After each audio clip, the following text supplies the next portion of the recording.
Hello and welcome. I'm Leigh Ann Gerrans and you're watching W News, broadcasting live from the Al Arabiya headquarters. These are our top stories. Trump reverses Biden's ban on offshore drilling and calls a New York judge responsible for convicting him for the hush money case deranged. A devastating earthquake kills 126 people in China, according to state media, near the Tibetan holy city of Shigatse. The British government announces new legislation to tackle child abuse, but says it won't open an inquiry into UK grooming gangs. And 10 years on from the Charlie Hebdo attacks in Paris, President Macron pays tribute to the victims who lost their lives.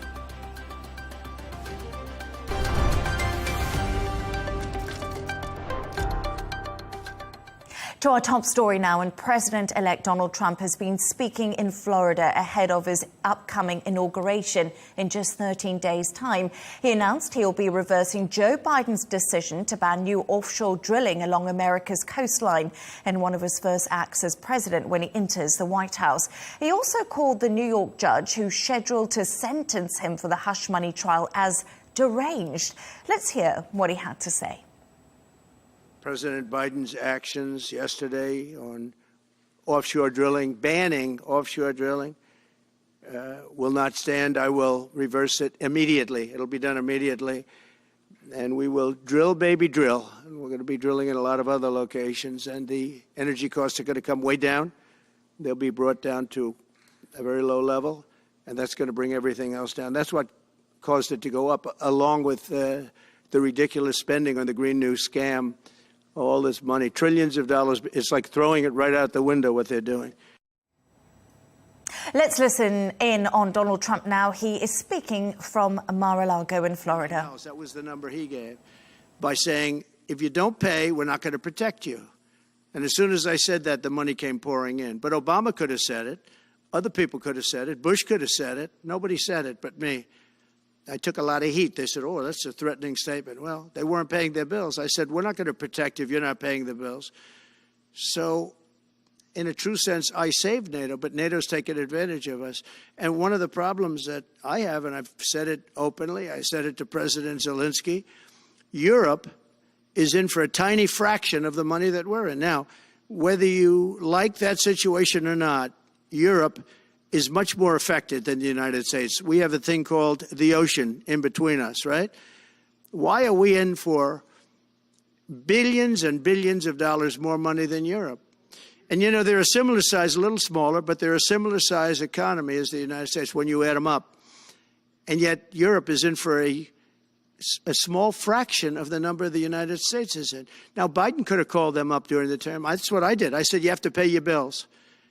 And they all, one stood up. I won't say who. You'll probably have it because the papers, the media hated to report on it. But a prime minister stood up from a country, you know, a famous meeting of 28 nations with no press, no anybody in the room. He stood up. He says, does that mean if we don't pay our bill, and at that point it was 2%, it should be 5%. It should be 5%, not 2%. But at that point it was 2%. But many people didn't pay. Some people didn't pay anything. But many people were way, including Germany. Germany was at less than 1%. You're going to press for 5%? Well, I think NATO should have 5%, yeah. Well, you can't do it at 2%. I mean, at 2%, every country, if you're going to have a country in a regular military, you're at 4%. I think they should be, you know, they're in dangerous territory. I think it should be, they can all afford it, but they should be at 5%, not 2%. Let's get reaction from our correspondent, Nick Harper. Nick, good evening to you, and thank you for joining us. This is the second press conference Trump has given since his election win. We've just been watching a snippet of it there. What were your main takeaways so far? I was listening to it. There's lots of topics he's decided to cover.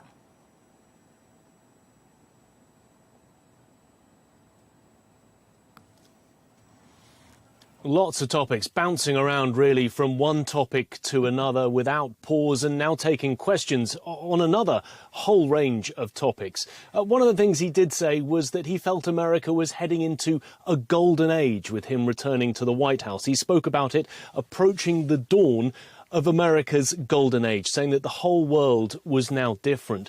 He started this press conference by making a very sizable announcement, saying that the United States would now be engaging in a multi-billion-dollar investment in data centers, working with a partner in Dubai, DAMAC.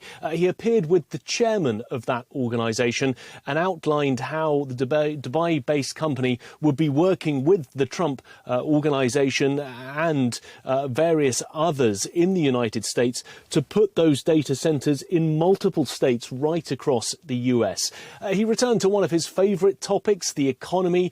He said that the economy would be turned around very quickly when he enters the White House. He said it would take off like a rocket ship. He did say that there was inflation at levels never seen before, but I think it's worth bearing in mind that inflation has come down dramatically from the post-pandemic highs of more than 9%, currently now around 2.7%.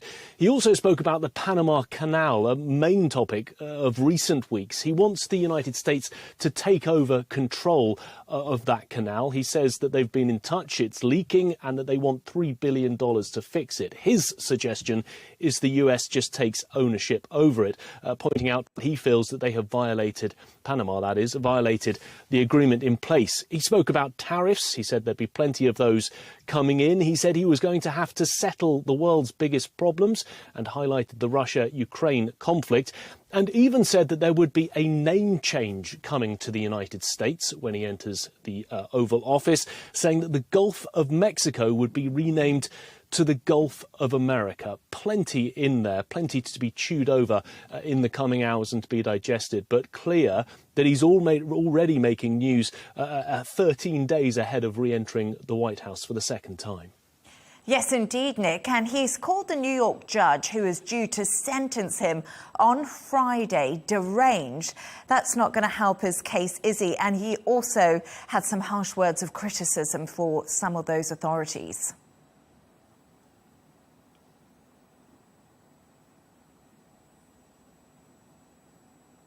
Yeah, that's right. Juan Merchant, the judge presiding over this hush money case in New York. There is no love lost between the two of them. This coming off the back of Juan Merchant rejecting a proposal from Team Trump to delay the sentencing that's due to take place on Friday. Late on Monday, the judge declined that request, saying that the petition was really a repetition of arguments that Trump's lawyers had raised in the past. However, Juan Merchant has already said that sentencing on Friday will not include any prison time for the president-elect. He is not expected to spend time in jail at that sentencing. But Trump's lawyers are now putting out one last-ditch attempt to try and delay this sentencing past his presidency. They're now putting in an appeal to the New York Appeals Court, hoping to try and dismiss the conviction. Juan Merchant, though, the judge, very keen to go ahead with this. He says it's really the only way to settle all of this once and for all, to have the conviction done and dusted before Trump re-enters the White House. Nick, I also just want to talk to you about Joe Biden's decision to ban new offshore drilling and what Donald Trump said during that news conference. We heard drill, baby, drill, his motto. Are we all surprised that he's going to overturn this decision by Biden?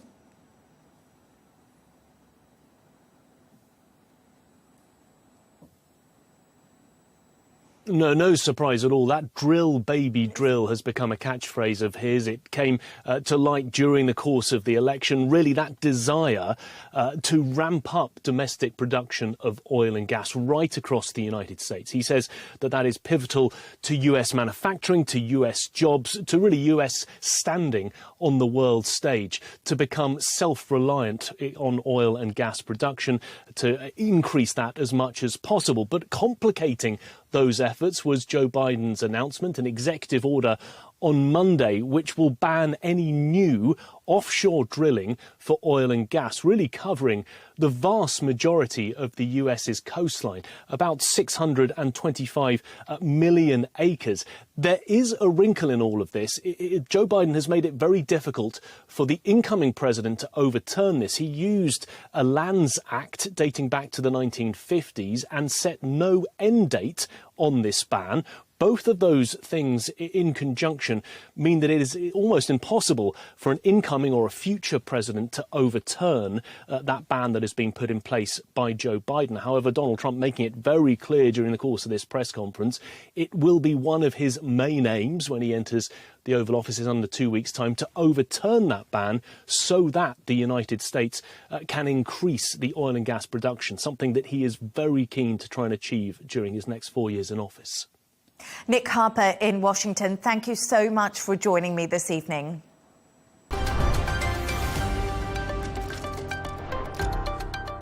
To a developing story now, and an earthquake measuring a magnitude of at least 6.8 rocked the northern foothills of the Himalayas near one of Tibet's holiest cities earlier today, with state media reporting that 126 people have been killed, shaking buildings in neighbouring Nepal, Bhutan and India.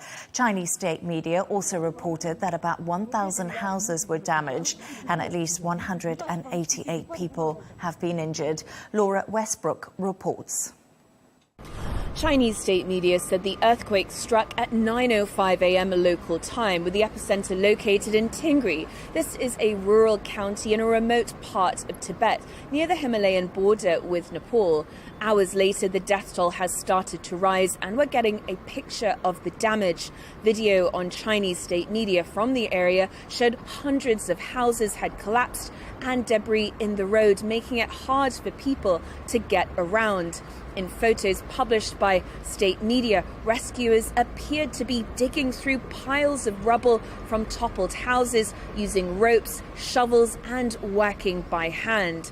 Now, Tibet sits on the seismically active Himalayan region and is prone to earthquakes because of the collision of the Indian and Eurasian tectonic plates. The closest city to the quake's epicenter was Tibet's second largest city of Shigatse, home to about 800,000 people, and it's also regarded as a holy site, as the seat of the Pancham Lama, the second highest spiritual leader in Tibetan Buddhism after the Dalai Lama. Now, hundreds of soldiers have been deployed, as well as fire and rescue workers, to search for people. But aftershocks, the remote location and cold temperatures of up to minus 15 degrees Celsius are hampering those efforts. Chinese President Xi Jinping called for all-out efforts to rescue people. He's also ordered officials to minimize casualties and to resettle those whose homes were damaged. The Vice Premier, Zhang Guoqing, has also been dispatched to the area to guide the work. Tremors and aftershocks were felt in neighbouring India as well, and Nepal, where residents in the capital, Kathmandu, reportedly ran out of their homes Tuesday morning when they felt the quake, but there were no immediate reports of damage. Nepal has sent more than 2,500 police officers to assess damage and to look for victims. The epicenter was also around 75 kilometers north of Mount Everest. Local authorities have closed down a base camp. And winter is not a popular season for climbing the world's highest mountain, and many residents have migrated to lowland areas. But some tourists do visit the area. The Himalayan region is prone to powerful earthquakes. In 2015, a quake in Nepal with a magnitude of 7.8 killed nearly 9,000 people. Laura Westbrook, thank you so much for that report. So what happens before and after an earthquake? I can now speak to Mark Allen, who is a professor at the Department of Earth Science at Durham University. Mark, thank you so much for joining me this evening. Now, this was one of China's deadliest earthquakes in years. Why is this region so susceptible to them? Hello.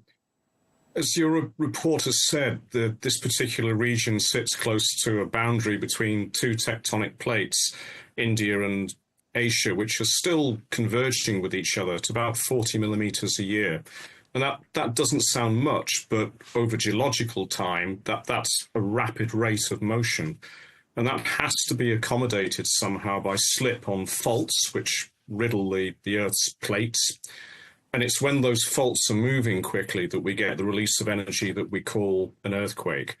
So whilst we can't usefully and precisely predict when any individual fault will move and produce a disastrous earthquake, we do have a good picture overall of which areas are prone to earthquakes, and we can make general forecasts which areas are likely to see earthquakes in the future. It's been reported as being a magnitude of at least 6.8. How big is this historically for that particular area? It's on the large size. That the reported range I've seen so far is 6.8 to 7.1.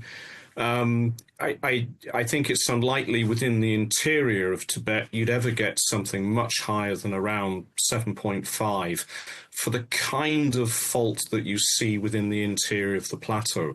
The earthquakes along the Himalaya to the south, like the one in Nepal in 2015, they can get higher. They can get into the high sevens range or even maybe a magnitude 8.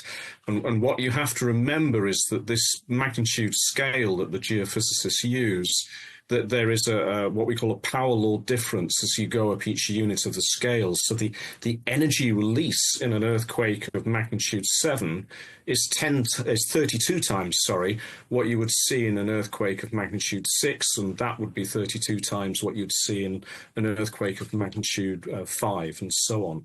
So what might seem like relatively minor differences in magnitude, in reality can mean a huge increase in the power between one earthquake and another.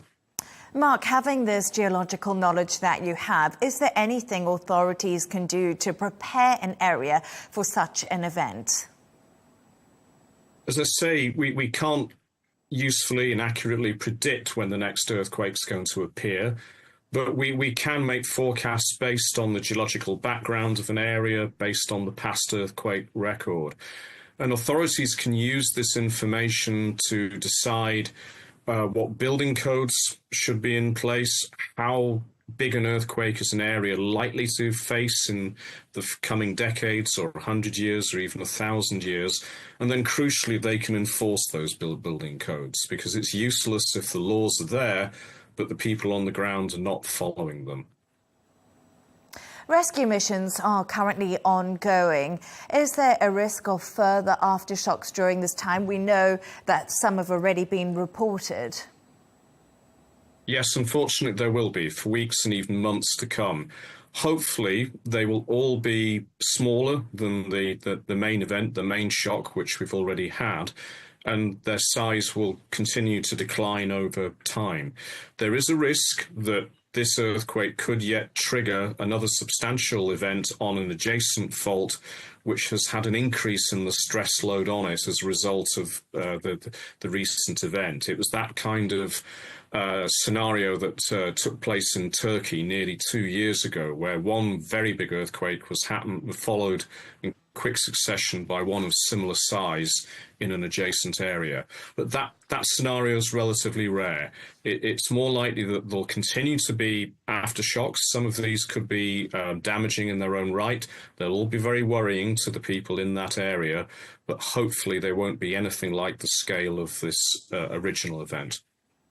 Mark Allen, Professor of Earth Scientists at Durham University, thank you so much for your insights.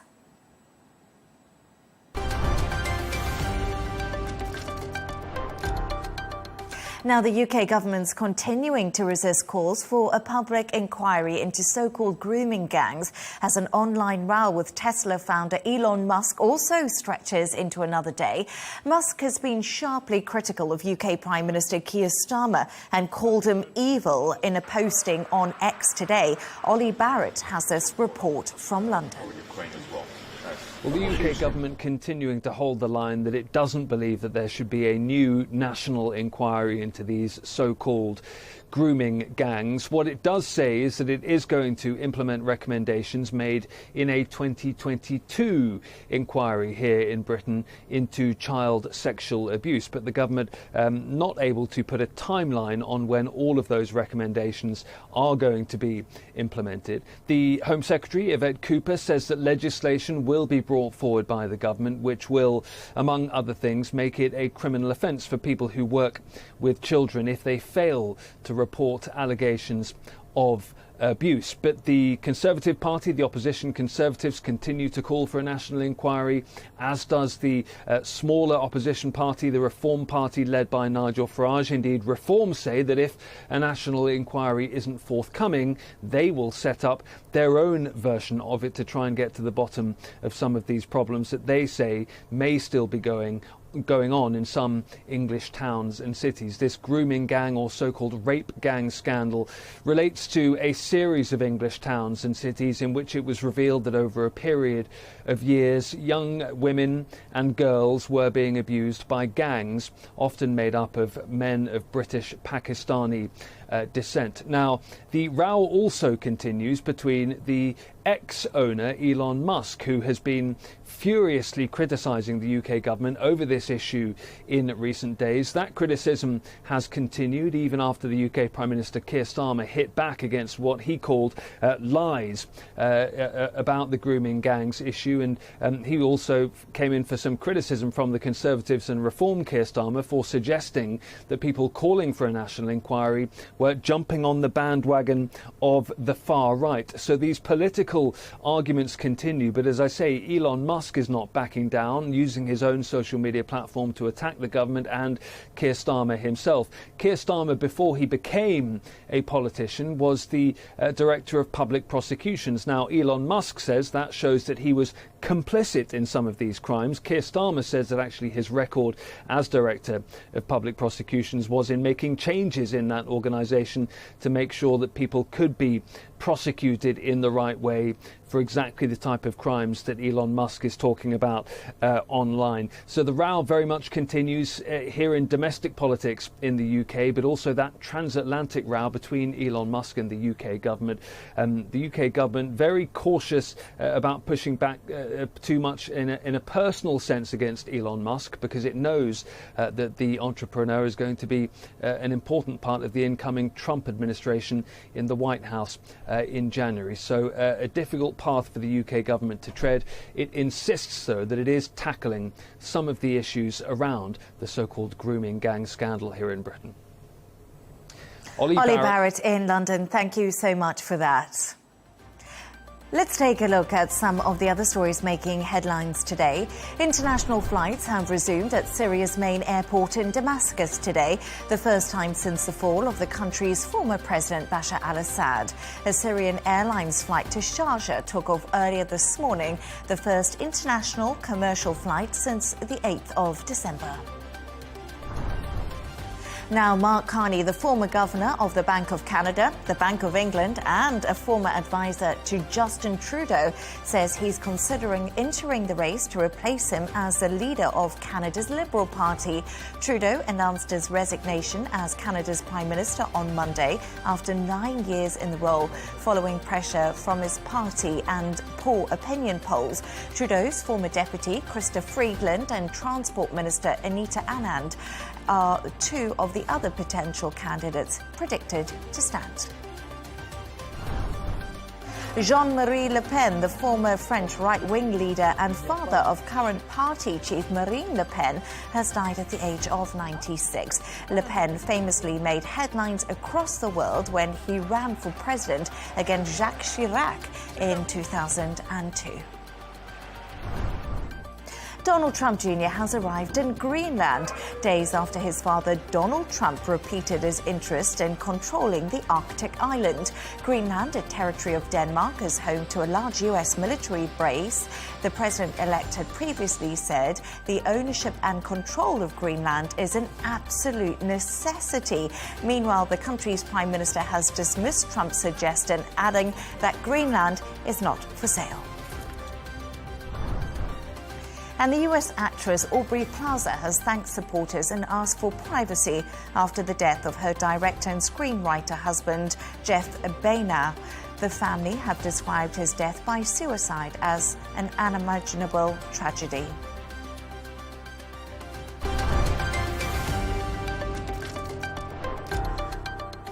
To Russia now, where Putin's forces claim to have captured the Korachava in Ukraine's Donetsk region. Korachava, once home to 18,000 people, lies 35 kilometers from the Poroskova, a significant logistics hub in eastern Ukraine. Ukraine has not acknowledged the capture of the area as yet, but if confirmed, Korachava would become the first major settlement to fall to Russian control after the capture of Avdiivka and Vuhledar last year. Let's go live to Moscow now to speak to our correspondent, Dasha Chernyshova. Dasha, good evening to you, and thank you so much for joining us. Korachava is an area which has been much sought over. Tell us why Russia was so keen to capture it, despite it being reduced to rubble in recent months.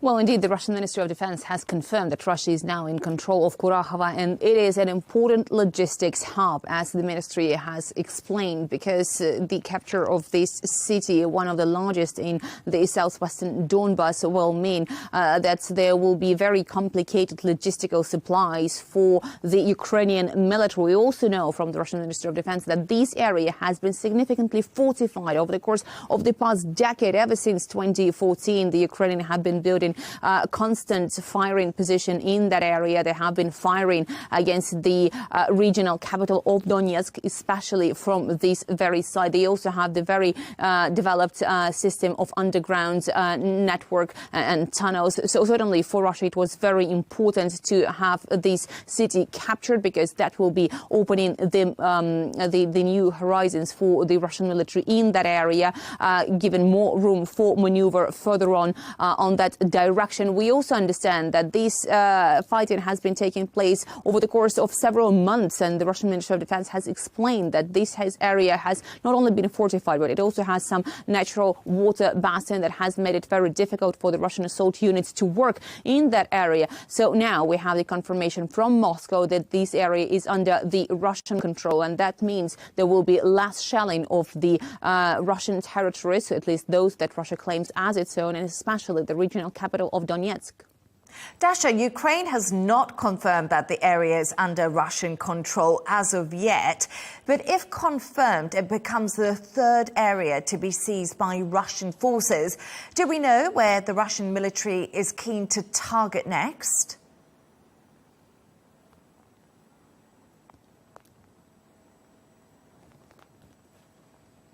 Well, we understand that Moscow will be going further towards the city of Pokrovsk, and this is another logistics hub that Moscow believes is important to be captured. So especially given the very fact that this fortified area has come under the Russian control, we understand it will be much easier for the Russian military to go further. We also know from the Russian Ministry of Defense that in that area, Ukraine has deployed 15,000 troops, including foreign mercenaries, and 80% of those, according to Moscow, that is 12,000, have been lost during the months of fighting for the city of Korachava. So the understanding is that now Moscow will have easier way forward, and the speed of Russian advances is expected to be accelerated.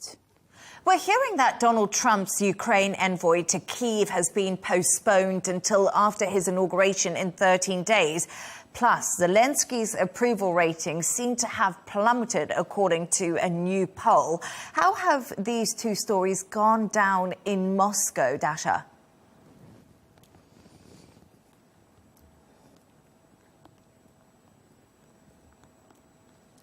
Well, Moscow has long been saying that what is required to end the conflict in Ukraine is to have the long-term solution. No short-term solutions will be welcome, at least here in the Russian capital. We know from the Russian side that they do not have any illusions when it comes to the new administration in the United States. However, we also understand that Moscow has been saying that the outgoing administration of Joe Biden has been adding fuel to the fire. So Moscow is quite confident in its military military. What they say they have to do at the moment is to rely on the course of what they describe as their special military operation in Ukraine. Speaking of Zelensky, Moscow has long been saying that the Western curators of Kiev authorities, as Russian officials often describe the government in Ukraine, have long tried to make sure that Zelensky lowers the conscription age, and that will be his final decrees, according to the Russian officials. So in Moscow, they say very clearly that the popularity of the current Ukrainian authorities are very low. But what Moscow has been insisting once again is that they don't really discuss those issues. What matters for them is to make sure that Russia has long-term security guarantees, and that means the achievement of Russian goals in Ukraine. Dasha Chonyshova in Moscow, thank you so much for joining us this evening.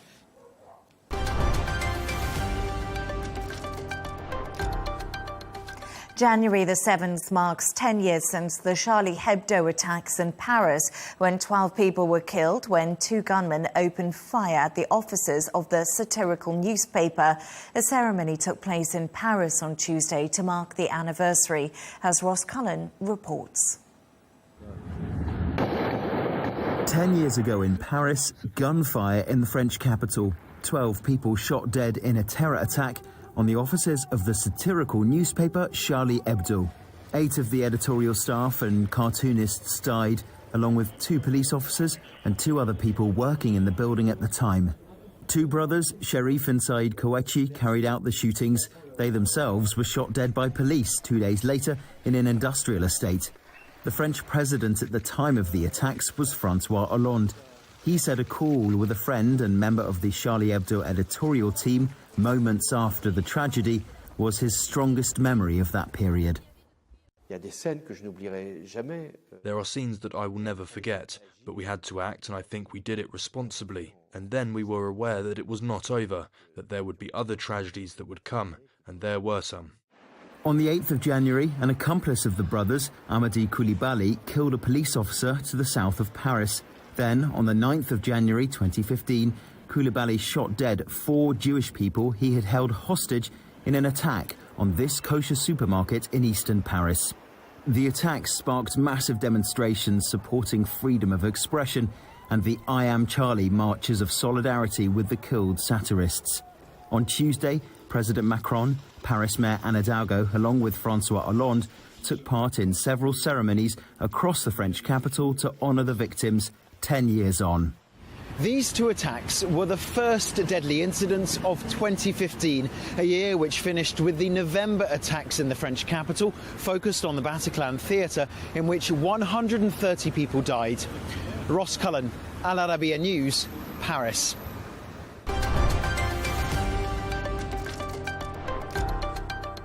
Let's take a look at the top business news.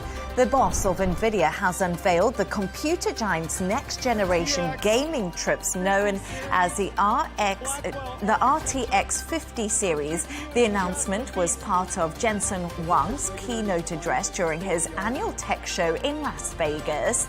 The new family of chips will use Nvidia's Blackwell AI systems to create movie-quality images and will be twice as fast as their predecessors. Facebook owner Meta has announced the appointment of 3 new board members, including Dana White, the CEO of UFC and close friend of Donald Trump. It comes as the company's chief executive, Mark Zuckerberg, appears to be mending ties with Trump ahead of the US president-elect's inauguration this month. Meta has also announced it will abandon the use of independent fact checkers on Facebook and Instagram, replacing them with X-style community notes.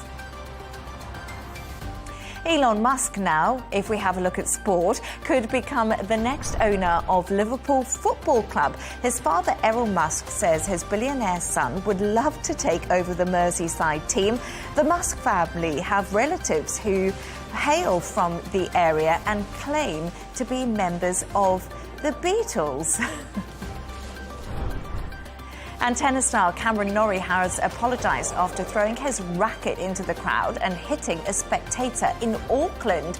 The British number 2 received a warning from the umpire during his match with Fukan Diaz Acosta, which he went on to lose. Norrie says he is disappointed in himself and admitted he was lucky to escape punishment.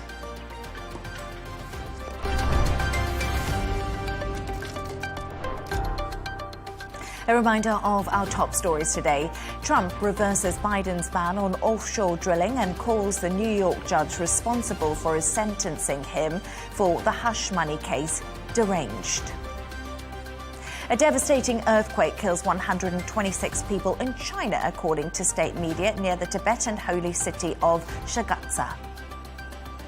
The British government announces new legislation to tackle child abuse, but says it won't open inquiry into UK grooming gangs. And 10 years on from the Charlie Hebdo attacks in Paris, President Macron pays tribute to the victims who did lose their lives. And that's all from us on W News. Thanks for joining us. Riz Khan is coming up next, and don't miss Tom Burges Watson on GNT. Good night.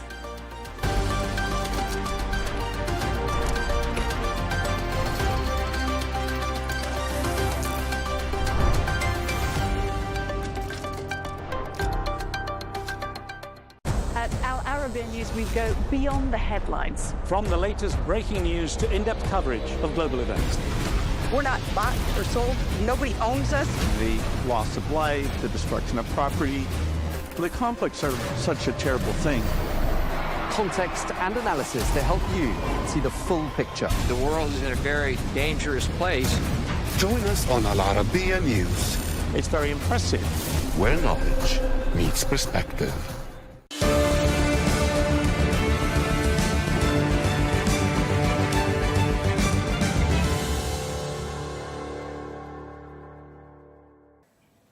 Hello, I'm Riz Khan. Welcome to the show. From Australia to the US, 300 million people around the world live in jurisdictions that allow residents a choice to end their lives prematurely in order to escape the pain and indignity of a protracted death. The UK Parliament recently became the latest legislature to take a step towards legalising assisted dying in England and Wales. MPs were freed from party loyalties for an emotional, respectful debate that contrasted with the political combat that often punctuates the House of Commons.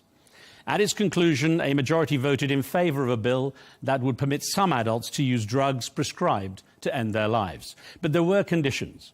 They would have to be diagnosed as terminally ill with no more than 6 months to live, mentally capable of making the decision, and free from coercion to do so.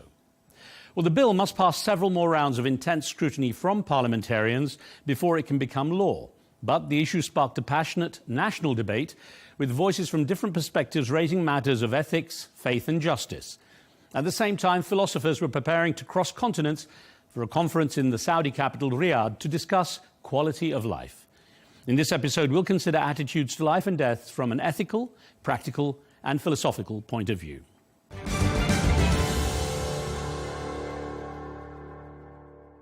Dame Esther Ranson is a celebrated British journalist and activist whose TV show, That's Life, ran for over 20 years, reaching audiences of more than 20 million viewers.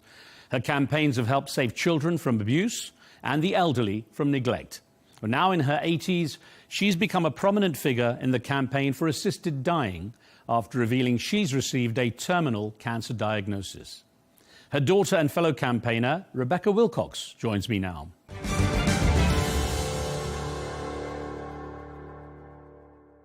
Rebecca Wilcox, it's really good to have some time with you, and it's sad that we're talking under these circumstances, but it's a very important subject. So for people like myself, we grew up seeing your mother, and half the country pretty much tuned into her every week on TV. And she was known as quite a staunch campaigner.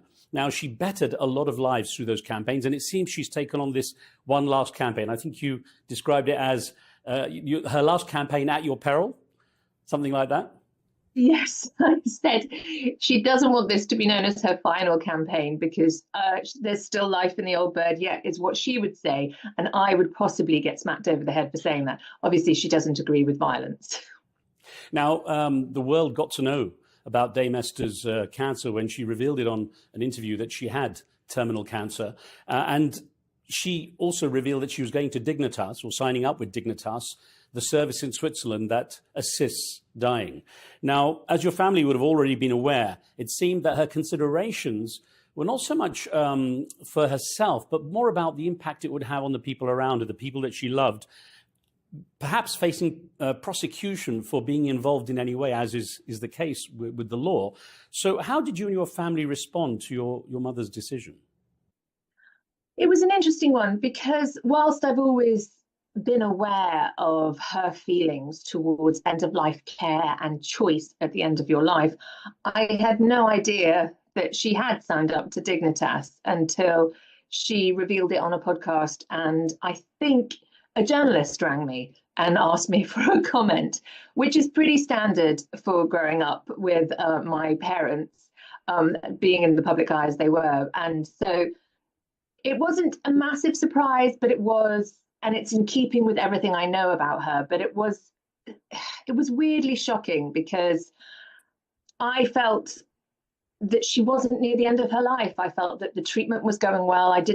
I love living in denial. It's not healthy. It's not good for you. I would never recommend it, but it helps me get through the day just to pretend that everything is okay. And the fact that she had gone about this with meticulous care and sorted out a future for herself that wouldn't hurt us showed how seriously she was taking this illness. I like to think of her as immortal and indomitable, and I think that was a bit of a shocking moment for me. I felt the rug pulled out. There was also a massive reaction in the British media. There was a huge reaction with the public. Was Dame Esther surprised? Was she energized or perhaps concerned at being part of this debate? I think she accidentally fell into this debate and then realized it was meant to be. She sort of has an ability for touching on the zeitgeist. So I would say that happened when she did Child Watch, and out of that came Childline, the helpline for children.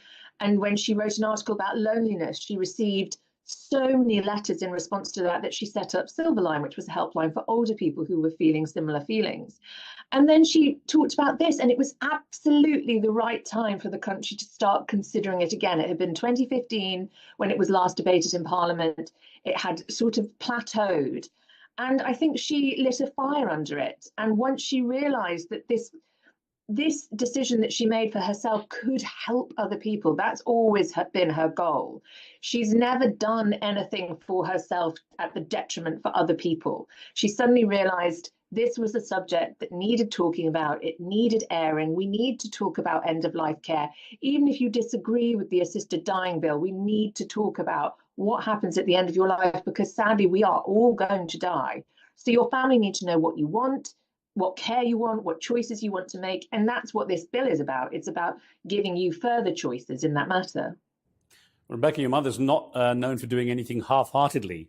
And apparently she contacted every member of Parliament in the UK government before the debate. Is that the case?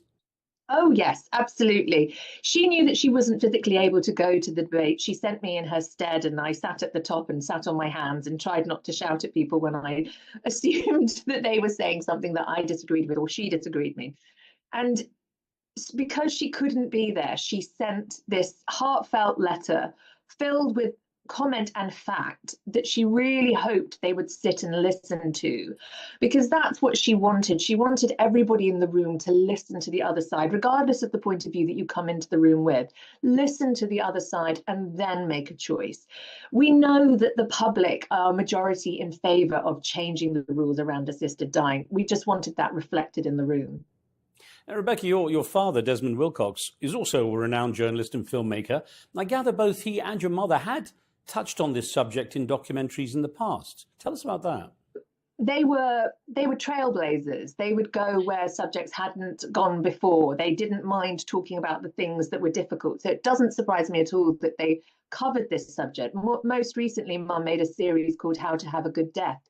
And it was a really interesting eye-opener for her. And I think paved the way for this campaign, because she saw people suffer in a way that was not palatable, for want of a better word, and could not be helped by palliative care. She saw people's shunts fall out, and she saw people's morphine drop off, and she saw people's pain surpass the opioid barrier. And I think that created a deep-seated belief in her that she did not want to go that way, that she wanted something far more peaceful. And my father felt the same way. He had a DNR, he had a do not resuscitate, that was very clear. And I remember in the hospital when he was dying, they were trying to resuscitate him, and Mom was screaming at me on the phone because she had popped home to change her outfit. Not out of it, that sounds ridiculous. She'd popped home to refresh herself because we'd been there a few hours, and unfortunately she wasn't there as he started crashing. So she's screaming at me on the phone that he has a DNR, he has a DNR. And I wasn't able to, or I couldn't, some reason it felt wrong for me to stop the medical process, but actually that's what he wanted. And I really hope that I would be brave enough to do that now. But he never wanted to have a catastrophic brain injury from lack of oxygen, which was what was happening, and therefore live in a vegetative state. He wanted to have a good death, which is what the Health and Social Care Select Committee report talked about. And Mum absolutely echoed that. So their work throughout their lives always touched on difficult subjects and brilliant people talking about difficult things. And I'm not surprised they ended up with the decisions they ended up with. It was a very difficult situation, of course, you found yourself in, and there are many perspectives on this subject, with some people very, very heavily opposed to it. They see it as assisted suicide, rather than just assisted dying. And I wonder, your mother would have heard a number of these arguments. Was she ever swayed by some of these viewpoints? Did it affect her in any way? She has listened. She has listened. What she asked of the MPs to listen to her point of view, she has listened to other people. Otherwise, she is not the fair and rational woman that we know and love. She absolutely understands that people have differing points of view, that some people see that there's a sanctity of life, that some people see that there could be a coercive nature to this, that vulnerable elements of our society could be put at risk. But she and I have both looked through all the evidence and know that choice, according to the bill that has been set out, has an amazing set of safeguards around it. The safeguards are the cornerstone of this bill. At the moment, there aren't safeguards. At the moment, we're sort of living in a weird Wild West because nobody knows what to do and the law is a mess. So things can happen without regulation, whereas this would bring in regulation and legislation, and people would be able to monitor it very closely. I mean, it asks for the person that's asking to have an assisted death to apply 8 separate times. And those 8 separate times are scrutinised by doctors and lawyers or judges, depending upon how it proceeds with the committee stages. So there was no way that we didn't listen to other people's point of view, but the thing that kept coming back to us was this is choice, and faith is always choice. And I have many family members who are strong believers in the sanctity of life, but they would never believe that my mum should live in suffering and a prolonged existence just because of their faith. Actually, you raise an interesting point there, Rebecca, and having spoken to people who are opposed to the bill, and you yourself will know the arguments very well, I'm sure, that issue of being coerced by others prematurely to end one's life, or even perhaps self-coercion came up. The idea that people might be guilty enough and feel that they need to end their lives because of pressure and burden they might put on others, came up also in the debate. And I wonder, did that issue ever come up among your family members? What I would say about that is that there was an MP that stood up during the debate, and he said, this is not life or death, this is death or death. It was such a clear, bold statement that I hadn't heard before. I've heard people talk about this is not ending life, this is shortening death, but it makes it really clear that this is for terminal patients, people who have 6 months, 12 months left to live. It is not for somebody that is considered a burden on society. What a revolting phrase that is. Anybody that thinks they are a burden on society needs to have an adjusted view, because we need to value everybody, regardless of whatever supposed cost they may have. Everybody has a right to life. Kit Malthouse, the MP, said that we are not a nation of granny killers. And I think that is true. I think we, in the main, generally, absolutely adore our elders and respect them and look after them.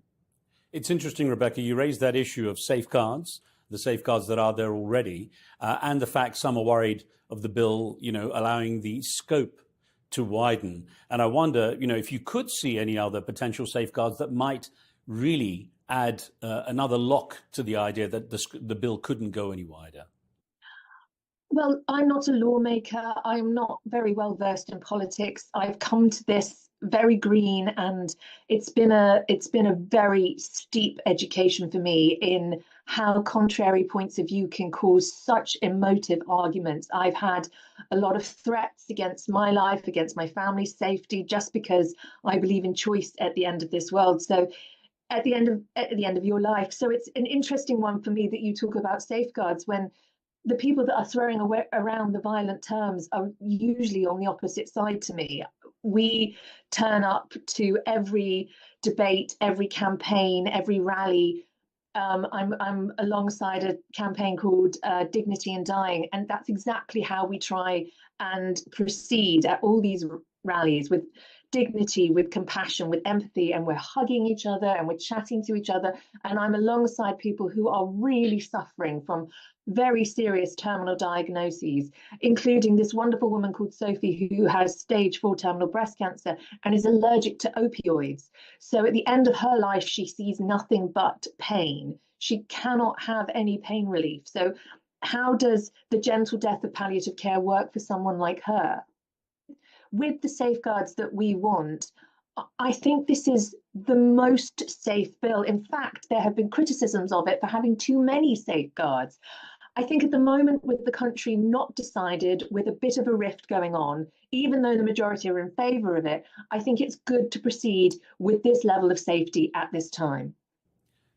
Referring to the stage where things are right now, you indicated your mother was unable to go for the first vote. You were there. How did both of you and your mother, react to the outcome? It was so strange being there for the debate. I mean, it was a phenomenal moment that I will never, ever forget. It's an extraordinary place, as I'm sure you know, and it was filled to the rafters, which on a Friday is apparently quite unusual. There was not an ounce of seating left. And at the end of this very, very detailed debate that lasted 5 hours, and everyone said that was really short, I'm not sure I could have stood another 2 hours of it. But I know that there were more people that wanted to stand up and speak. But at the end of the debate, when they all went out to vote, and the speaker shouted out the results, and then there was silence. And I looked across to someone who was sat on the opposite side, who I knew supported my point of view, and he put 2 thumbs up. And I was so relieved he did, because the silence meant that I wasn't sure what had happened, because usually there's a hurrah from whoever wins. But it's such a serious subject. And at the end of the day, if we win, or, it doesn't feel like winning. It just feels like the ability to choose has been given to you to die. That is not something you cheer. Obviously, it's not. That's why it was taken so seriously. So I leapt out of the room and ran down the stairs. There is absolutely no phone signal anywhere in the Houses of Parliament. So I had to run to the river to get through to Mum, where I spoke to her, and I felt dizzy and sick and confused, and she and I were both echoing this. It's brilliant, it's amazing, thank goodness it's got through this stage, but wow, there's a lot of work left to do. Goodness, there were a lot of people that were putting up barriers to it already, and then she said to me, "Oh, I feel like I have to live for the next one now." I was like, "Yes, of course you do, but you don't have to live for the next debate. You have to live forever for us, your family, and maybe think about the debate." Rebecca, you said you talked about how your mother reacted when you called her when you got out the Houses of Parliament to the River Thames to get a signal. And she said, the next one is coming up. So, of course, I guess you both recognise that at this stage it could be passed, it could be amended, it could even fail. Having played such a big part in the campaign, doesn't your mother want to kind of take a step back and rest and enjoy the rest of her life? I tell you, she says to me, "I'm so bored with talking about dying."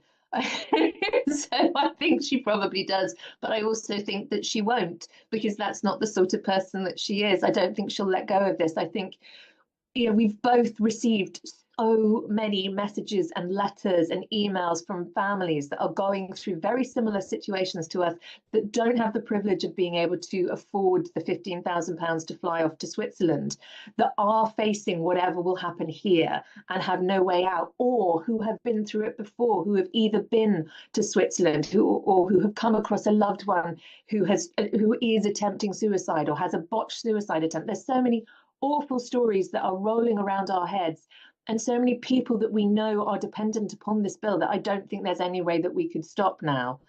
The next stage is very difficult. It's the committee stage. The bill will be gone through line by line by line. And I can only hope it gets through. It's weird how our country is so recalcitrant on this topic, whereas we are leaders in so many other areas of health and social care. So I just hope that we are a bit more open to another way of looking at this. Well, your mother mentioned in a recent interview that you'll be hosting the family Christmas event this year. I mean, assuming she is able to come, what will Christmas with Esther Rantzen be like this year? And what memories do you have of Christmases together? Yes, I'm going to be hosting my mum and my sister at some point over the Christmas period. They're going to come and stay. We haven't worked out the logistics yet, but I'm definitely, whenever that is, we'll have a massive turkey. I think I've ordered 3. I don't know how much turkey one person can eat, but her plate is going to be full. She doesn't have much of an appetite at the moment, but she's going to have every single trimming, every single type of stuffing, many types of Brussels sprouts, because we have quite a few opinions on how those should be cooked. Christmas with Esther is always fun. It's magical. She's naughty. She's brilliant. She's fun. She loves games. So we're going to play all sorts of games. I've got some fantastic new board games, competitive and not so. Anyone that takes her on in Scrabble, good luck to you. I have never won against her, but it's just going to be lovely. And I've bought her some excessively luxurious presents, which I hope she won't mind, and many gorgeous fluffy slippers. So please don't tell her I've done that too. And I'm decorating absolutely every surface of my house. There is not one vertical, horizontal, or diagonal that isn't covered in glitter and gold. So it's a bit much, but I love it. I'm sure, Rebecca Wilcox, that pretty much everyone is wishing you and your family and your mother especially a wonderful Christmas celebration this year. Your mother, for people of my generation, I can say almost unanimously was a national treasure, has been a national treasure. And it's incredibly impressive that she's still doing so much to this stage. So more power to you, more power to her, and I wish you well. Thank you so much. I really appreciate it, and I'll pass on the message.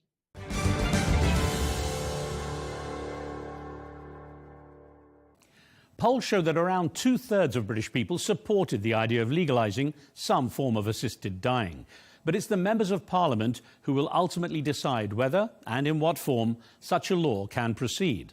The bill was brought before the House of Commons by the Labour Party MP Kim Leadbeater, who only entered politics 3 years ago after her sister Jo Cox MP was murdered. My next guest is also a Labour MP, but he voted against the bill. Barry Gardner's history of service spans more than a quarter of a century, and as he told me, his decision was made after much soul-searching.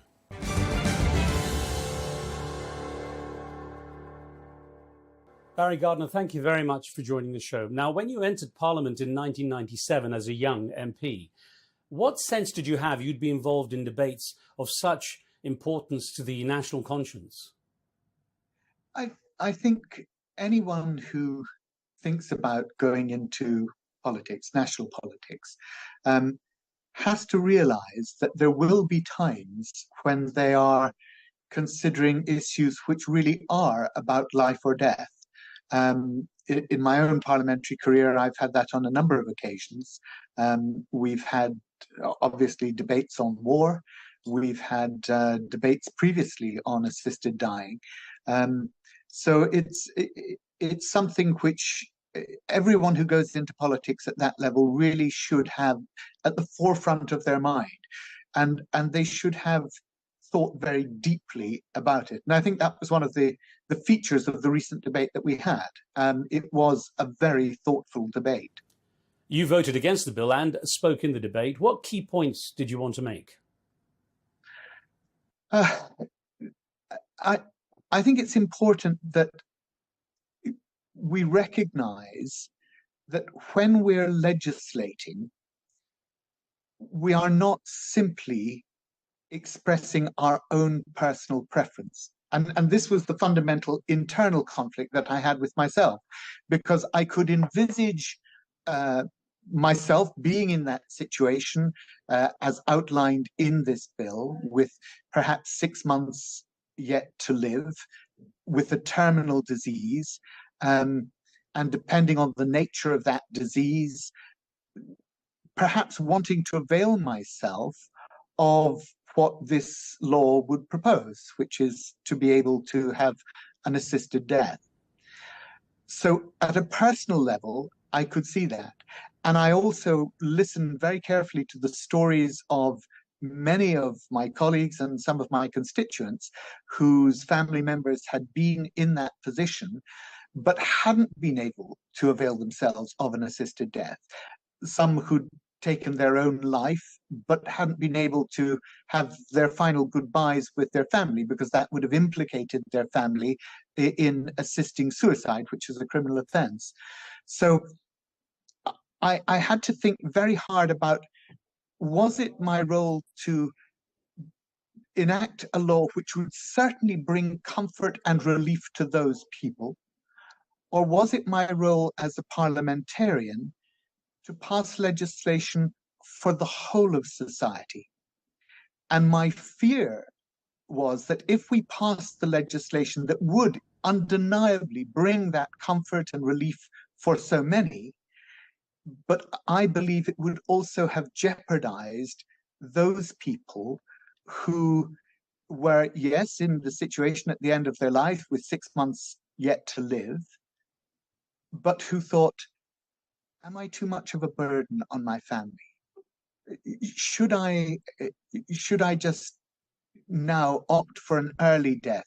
Is my living for another 6 months in this care home or with this care support going to eat so much up of the inheritance that my grandchildren might have on my death that I'm denying them their inheritance? And those are considerations that nobody at the end of their life should have to take into account. Now, you're referring to guilt. Misplaced guilt, because there is no guilt in living. You know, you're not guilty for being alive. You are a valued, a treasured human being. And where we lose our capacity to see each other as that, then our society really has changed fundamentally. But Mr. Gardner, in terms of not having somewhere to go, there are people, such as the famous British broadcaster Esther Ranson, who's in her mid-80s and suffering from lung cancer, who said if she doesn't have the option in the UK, she'll go to Switzerland, to Dignitas, an organisation that does offer assisted dying. So by not giving them the option in the UK, aren't you simply driving them out? Well, no, it doesn't force them out, but what it does, unfortunately, and here I feel this very keenly, the point that you make, because as Esther Ranson wrote to me, as she did to many MPs, and her own witness, her own testimony of her situation was very powerful. And she made the point, I have the luxury, I am wealthy enough to be able to go to Switzerland, but there are people who are not. And therefore, at the moment, as the law stands, as a rich person, I can avail myself of the remedy that I want. I can exercise the choice that I wish to make, but a poor person cannot. And that's a very powerful argument. But as I say, I don't think it overrides the responsibility that I certainly felt to legislate for everyone in society and not just for those who felt themselves in that particular situation as wanting to have the assisted death. It's interesting to note that this debate comes at a time when Britain has evolved into a multicultural and multi-faith society with representations of those groups in Parliament too. And I wonder, when it comes to religion and faith, in many cases assisted dying is seen as suicide, which is considered a sin, how those MPs were able to rationalise the debate in terms of their own beliefs. The great thing about the debate was that it was incredibly respectful. No matter which side of the debate you were on, everybody listened with care and attention to what was being said. And obviously, many people of faith were influenced by their faith. But that was why this was made a vote of conscience. It was not a whipped vote. It was not one that, and quite rightly, it should not be something that you say, oh, well, we have a manifesto commitment on something as deeply important to one's own sense of who one is, because this is one of the most deep ethical questions that one can have, and it was right that it was a free vote. So I think religion did not actually ostensibly play a part in the debate. People weren't saying this is prohibited by God, but obviously their own sense of where they stood in the debate probably was. But they then had to construct their arguments in a way that appealed to the wider audience who may not have shared their religious beliefs. Supporters of the bill, such as MP Kim Leadbeater, point to the safeguards they tried to build in, such as 2 doctors, a judge, 6 months of life expectancy, and heavy jail sentences for those who might ill-advise or coerce someone into assisted dying. So you had talked about wanting another level of assurance. What would that be? I think there was a recognition, not just from myself, but from others, that there needed to be additional safeguards. For example, the situation of the judge signing it off, that is really a technical formality. It's not there's no investigative powers that the judge has. He simply has to check whether 2 doctors have agreed. I'm afraid that my view on the way in which the medical profession might operate in this is that it is not even doctors who spoke in the debate accepted that 6 months was a very movable feast. Sometimes they give a prognosis, and that prognosis is entirely wrong. I think there was a concern that we would develop into 2 sets of doctors, those who were known to favor assisted dying and those who were not. And if you wanted that, you simply went to the ones who would sign you off without too much questioning. And I think that is, it was a safeguard, but I don't think it was an adequate safeguard. Well, Mr. Gardner, the House of Commons is often known as a bit of a bullpit with impolite yelling and jeering, whereas many people describe this debate as very respectful and deeply moving. It seems to be quite a contrast from the usual scenes. Yes, it really was. And goodness knows, I wish many more debates were conducted in that tone, I have to tell you. I think what made it very evident was there was one member of Parliament who entirely misjudged the mood of Parliament. I won't name who it was, but he sought to make a political point in his contribution. He sought to make a political point about the government's recent announcement of winter fuel payments and the taking away of the winter fuel payments for people who were not on the lowest band of benefit. And the whole House groaned. It was a gut groan. It was and it seemed that all of Parliament, whichever side you were on, were saying, what are you doing? You're trying to turn this into a political debate. It's not. It's bigger than that, and we have to be bigger than that.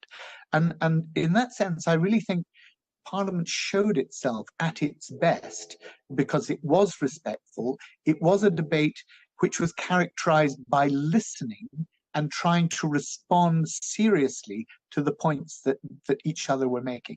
Yes, as you say, many people did describe this as parliamentary debate at its best. And I wonder what lessons could be learned from this, especially at a time when people around the world are starting to lose faith in politics.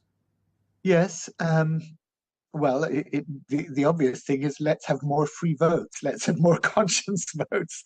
And perhaps MPs, instead of feeling that they have to troop through the lobbies after their whips, will think more deeply about the consequences of the legislation that they're passing. So I wouldn't like people to get the impression that the Commons is all, shallow and point scoring. It's not. But certainly this debate, I think, did the House proud. And even though I was on the losing side, I recognize that probably the majority of the British population, certainly in the polling that's been taken, were on the side of the bill. They wanted to see the bill go forward.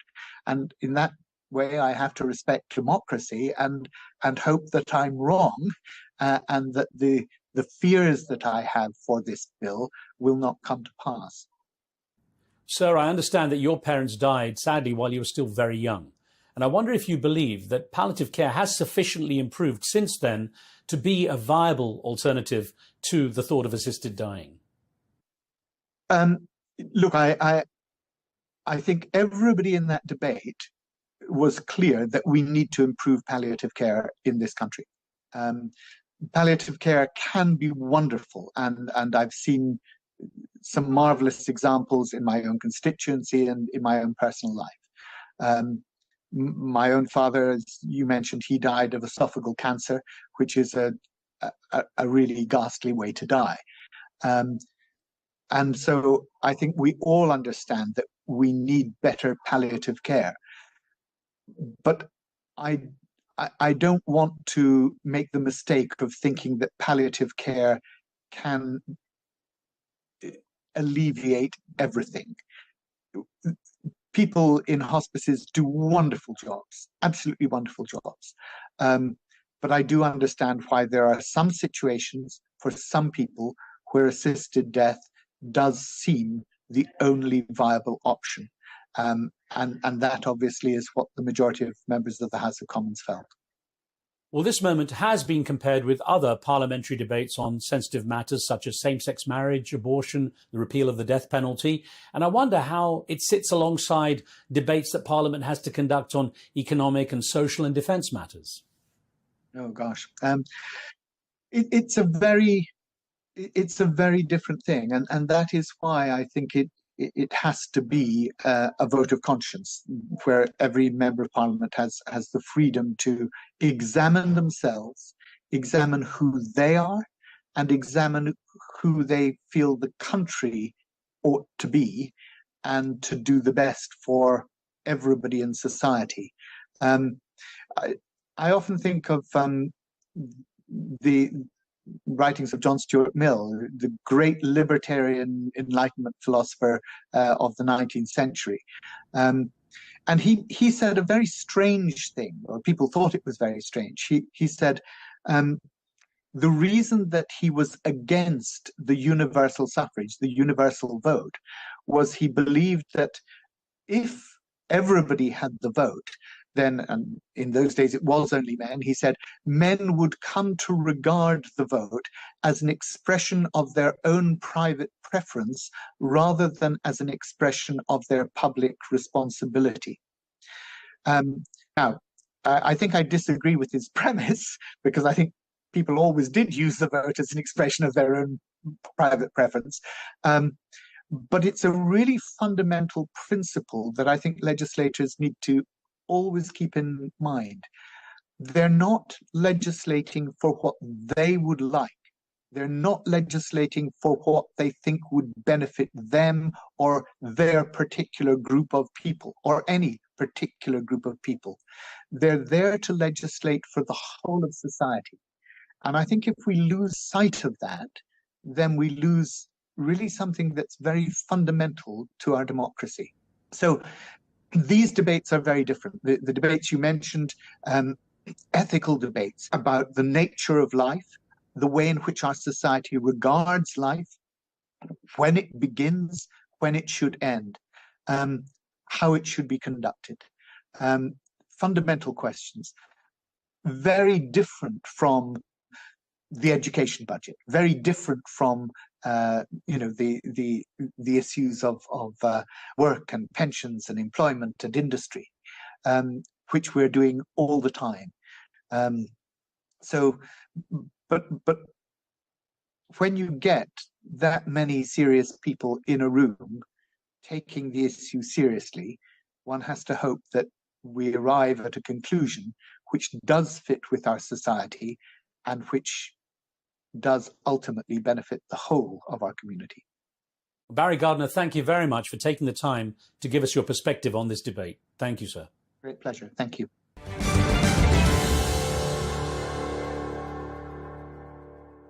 Barry Gardiner ended our conversation by describing how he finds philosophy to be a helpful resource when considering decisions on important issues, including matters of life and death. Meanwhile, 4,000 miles, about 6,000 kilometers from London, a global gathering of philosophers took place in Saudi Arabia. Quality of life was the main theme of the Riyadh International Philosophy Conference, featuring a diverse group of prominent thinkers. I was keen to hear their thoughts on the issues that were being debated in Britain.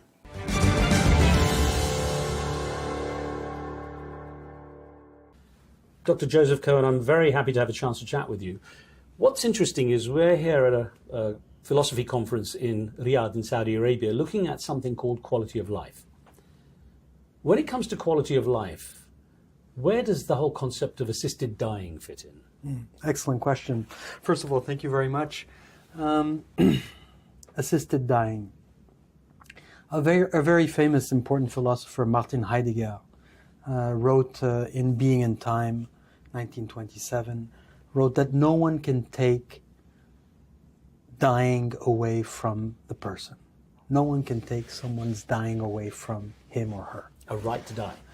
That is, the experience of dying is always unsubstitutable. It cannot be taken away from anyone. My dying will be my own dying. Your dying will be your own dying, and no one will be able to take that away from you or I. So the experience of dying is a singular experience, right? The right to die is the right to live through that experience. That is, the right to confront the experience of dying. I believe that this confrontation is a confrontation of human existence. Human existence needs to confront this dying because in this confrontation, it shows the possibility for the subject to project himself or herself into life. Well, what's happened, Dr. Cohen, is that it's all become a legal matter now. Right. Not a philosophical one. Right. And that's where the complications come in. Who has the right to be involved, whether it's family members, friends, whatever? What right does the person who wants to die have? It's a very sensitive topic, and I can understand it because it brings in ethics, religion, and everything else. But when it comes to the idea of this debate, what should be the angles we as a society, global society, should look at? I think we should definitely entertain the possibility of respecting human finitude. I think one of the major challenges of our time is to confront the finitude of our human existence. And in a certain manner, I think a lot of the problems of our epoch are linked to the idea that we can think beyond human finitude. We can think ourselves as almost infinite. I think we need to refocus on the possibility for human rationality to truly look at what the meaning of life is, what the quality of life is, in the horizon of finitude.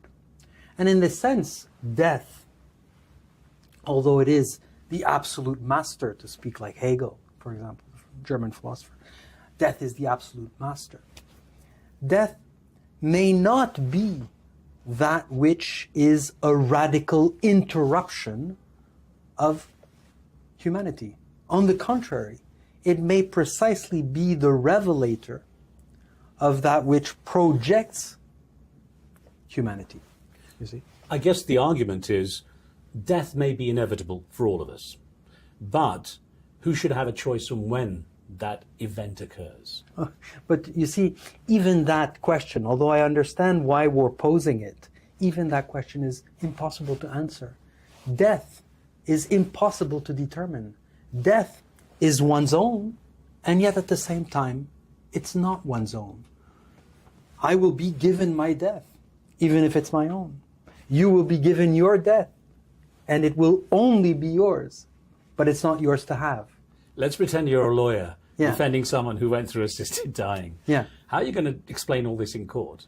Yeah, it's obvious that the way I'm seeking to think the problem of dying is far removed from the idea of law, from the legal apparatus. Because I make a very sharp distinction between the law and justice. Perhaps being just towards death, towards the question of death, involves or engages our thinking beyond the law. That is, outside the sphere of law.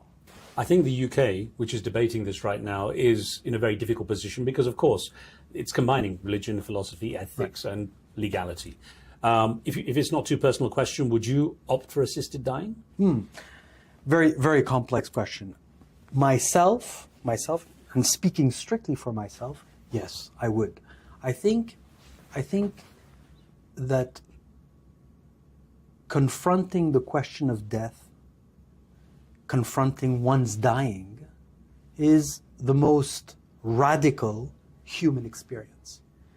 And in a certain manner, the courage it takes to confront that experience needs to be given to human finitude, needs to be allowed for in human experience. So yes, I would certainly give each and every one of us as human existence, as existing humans, the possibility to confront this experience of dying. And yet, it's seen as a sin in so many societies. Yes. How do we rationalize that? Well, I think, yeah, it definitely is seen as a sin, but I think we can understand a certain manner of thinking the religious, even the ethical, in relation to human experience, which would also involve the idea of confronting the experience of dying.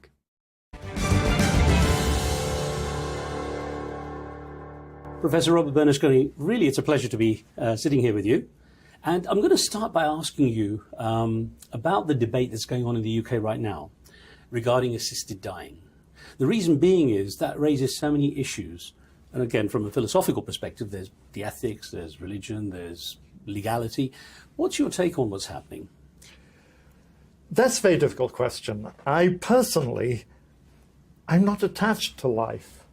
And I'd be perfectly happy to die right now. I mean, you'd probably like me to finish the interview. Last 20 minutes. Yes, I'll do my best. But so, for me, life is a wonderful thing. And yet, I don't have that sense. I have a sense of responsibility that I'm taking up space, I'm doing so on and so forth. Now, I entirely understand all the back and forth about the issues, that people could be pressurized to take death rather than continue when they don't want to. And that sounds like a horrible thing. But I also understand people who are in pain. So it's just a question of trying to find arrangements so that people can be confident in the system.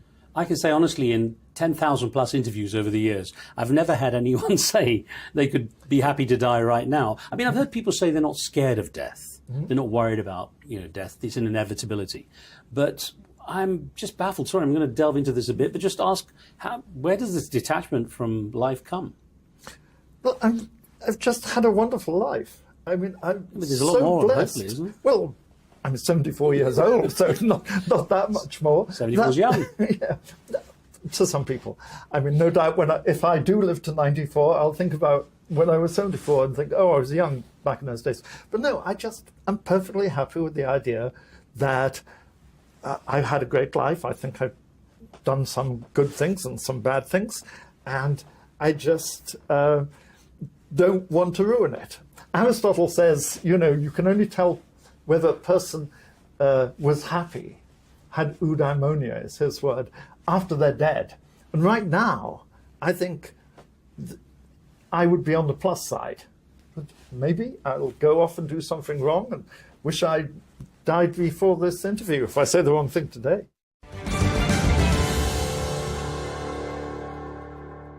Professor Fausto Fresopi, thank you so much for spending some time with us.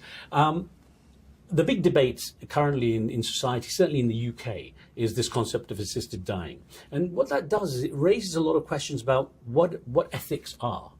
From a philosopher's perspective, how do we set ethical boundaries? So the problem is, in my view, don't fall in eugenetics. We already known from many decades ago. The problem is assisting dying is voluntarily or willingly asked from the patient. Why not? There is no ethic boundaries. But the ethic boundary will be strong or too strong when the society decide when is the case or not. And precisely where the point on which philosophy have something to say is if there is the case or not. It's not a matter of taxonomy if there is if it's the case or not, but a matter of general conception of life and when a life is worthy to live to the end, even with sickness, even with handicaps, and so on and so on.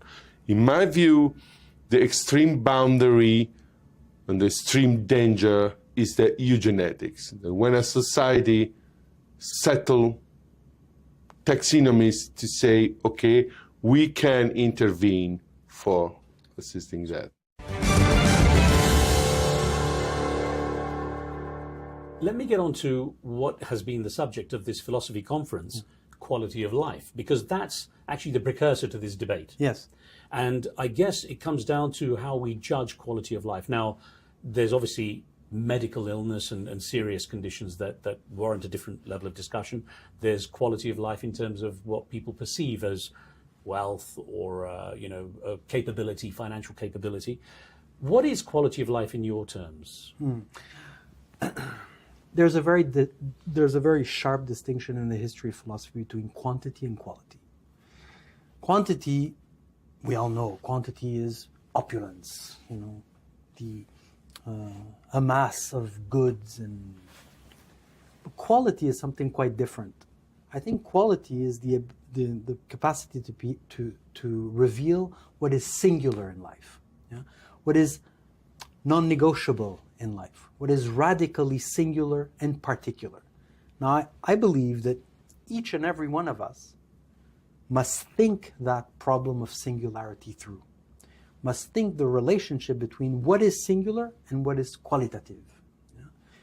Now, if you ask me as a philosopher, I will tell you that what is most important in this qualitative ideal is time, temporality, how to use our time, how to think through the utilization of our time, of our temporality as existence, but also our time with others, our time that we share with others in our communities, in our families, even in regards to our country, etc. My mother, as a personal note, my mother went through years of Parkinson's disease, and at one point she said to me, as she was losing her physical capabilities, her mind was still sharp, she said, "This is not living, it's existence." That resonated with me. So how do we determine what a person is entitled to in terms of quality of life? Yeah, no, it's a great question, because you're marking the distinction between life and existence. Now, perhaps I should make something quite obvious. Existence, the word existence, means actually to step out of oneself, transcend oneself. It comes from the existence, it means to come out of oneself. I'm very attached to this idea. I'm very attached to this idea because I believe that human life must constantly and incessantly transcend itself. One must transcend itself out of itself into a betterment of oneself, into the qualitative ideal of a temporality that stretches out. The main problem for me when I think about the idea of quality of life is that we often reduce temporality. We often reduce temporality to a particular goal. I want such and such a thing. I want to achieve such and such a job. I want to achieve such and such a situation. We restrict temporality to succeeding in a particular goal or a particular appropriation of a goal. I would rather, and remaining faithful to this idea of existing, I would like us to think quality of life as stretching out time.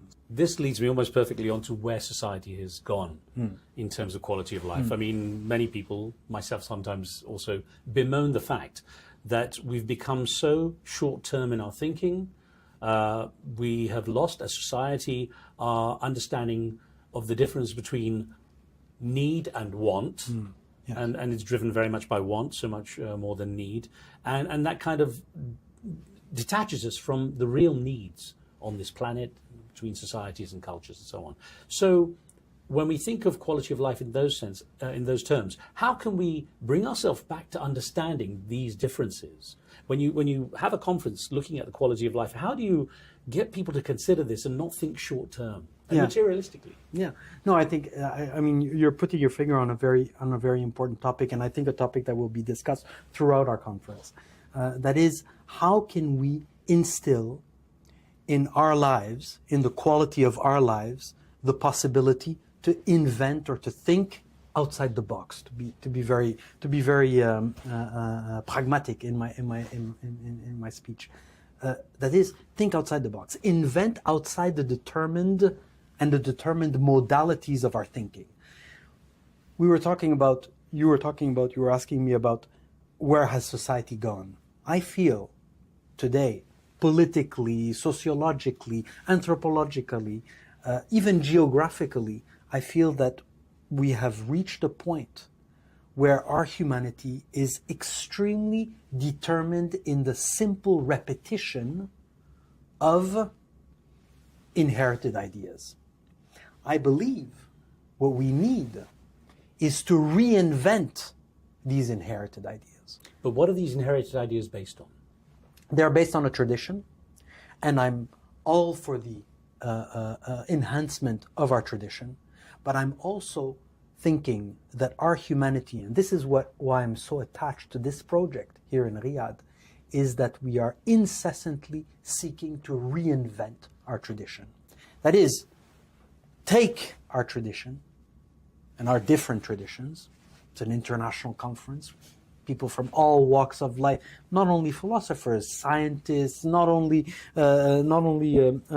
people from the Middle East, but also people from all over the world are coming to Riyadh to take what our traditions have given us and invent a commonality of humanity. And this is what I feel and fear we have lost in many of our societies. The power to invent and reinvent what we receive. The conference, the Riyadh International Philosophy Conference, the theme for this year has been quality of life. Mm-hmm. And I'm wondering, where this fits into what you might define as quality of life.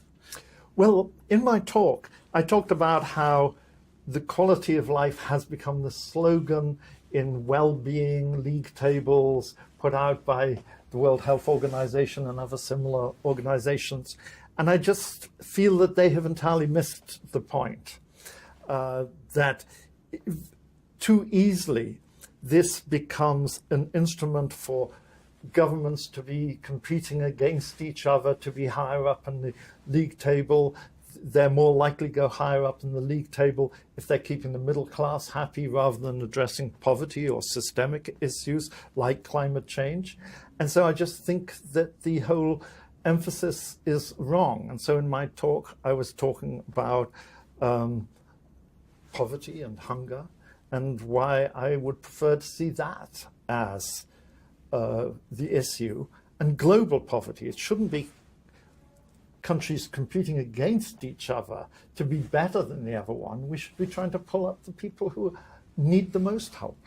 So when it comes to the term quality of life, what's your definition of it? Oh, I don't have a definition. I'm not that kind of philosopher, thankfully. So I just think the phrase, which basically, not many people know this, but it gained currency because President Lyndon Johnson used it in a talk he gave in Madison Gardens. Yeah. Thank you, yes, in 1964. And then all these economists went off and thought, oh, that's what we should be talking about, not GDP, but quality of life. And so that's why they tried to measure it and so on. But I think that, again, it's always going to be different for different people and different cultures. And I think trying to make this a competition is a mistake.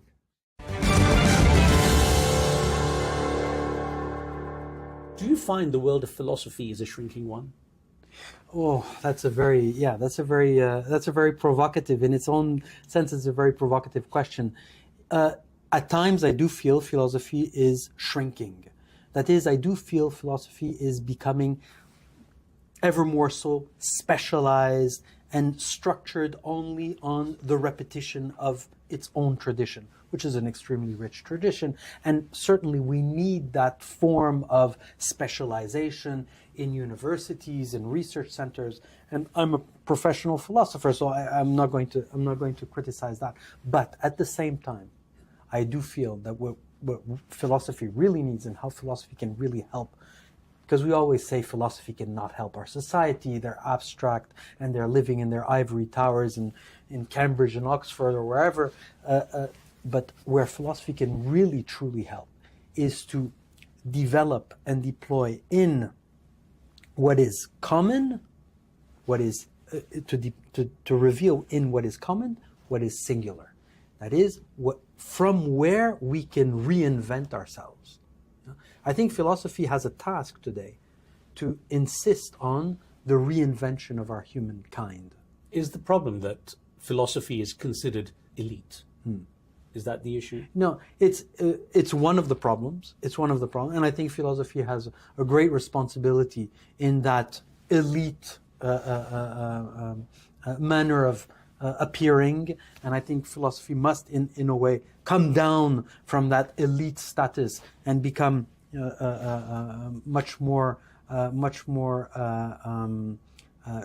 closer to our everyday life. But at the same time, I would never want philosophy to let go of its radicality, and its radicality is what? Its radicality is, again, the possibility for the subject to transcend itself, for the human subject to transcend itself, to become other than itself, to reinvent itself. Do you, as a philosopher, often change your ideas, your philosophies? Constantly.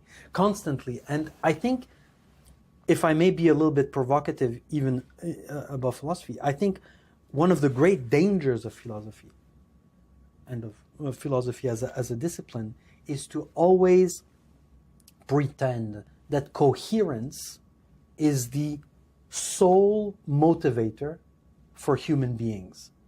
I think there is a value to uncoherence, the possibility of constantly and incessantly changing to adapt to our singular existential situations.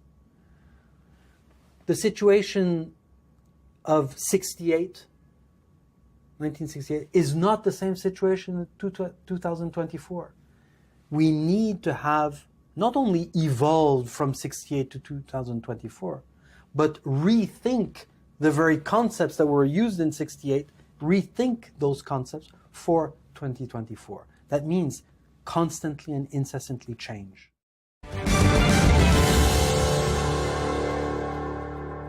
Do you think there has been a change in this global society that's now being created by the internet, the World Wide Web, interconnectivity at a global level? Is there a change in philosophy? Is there a better exchange of understanding of ideas?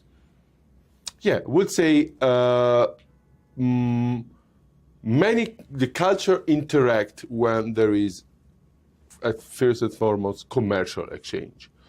So the beginning of the Renaissance, the rise of Columbus, then the rise of the companies to the east, the Jesuit company already increased the knowledge from the west to the east, and so on and so on. Now we live in a globalized world. This is my matter of study, in a complex world. And in this case, of course, technologies can help to a dialogue, but I will say as a platform, not as a form of dialogue. The dialogue must be established person to person in such conferences, in long dialogues, not with smart messages and all what the platforms provide to us. Thinking of different cultures, is philosophy as a subject, is it universal, or is it very much divided along cultural lines and, I guess religious lines, ethnic lines? Well, obviously there's been a huge variety of philosophies, and I'm not a mainstream philosopher. I've done quite well. I got a job, but I'm not one of those people who is trying to conform to whatever the fashion is. So quite honestly, I think a lot of current philosophy is not very interesting. I think it's geared towards an academic audience. It doesn't know how to get beyond that. It's geared towards trying to publish as many articles as possible. So I think philosophy has lost its way. And one of the luxuries of having a job with tenure is that I can do what I want. What would be your version of what philosophy should be then?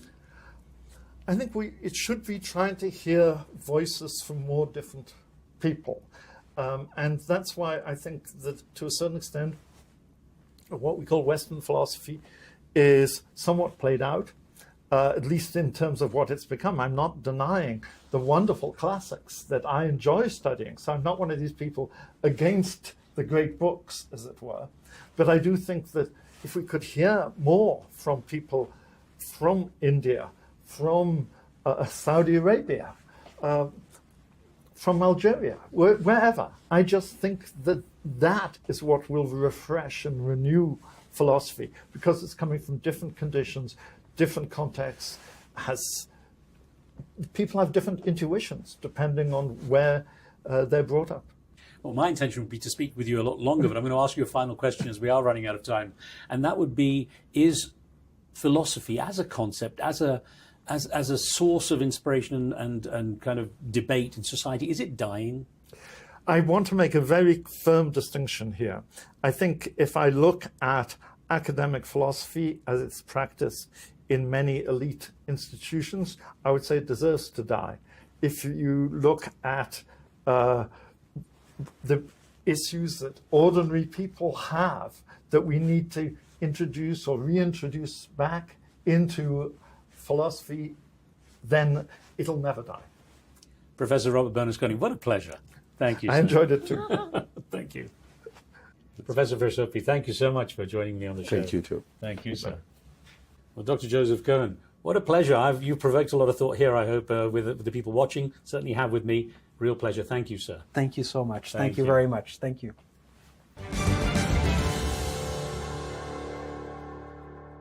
Some thoughts there on how the ancient tradition of philosophy can be applied to very current issues that are being passionately debated in some parts of the world today.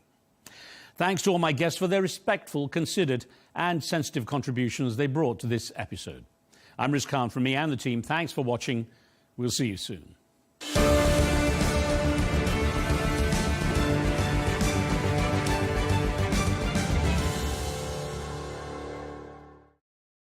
At Arabiya News, we go beyond the headlines. From the latest breaking news to in-depth coverage of global events.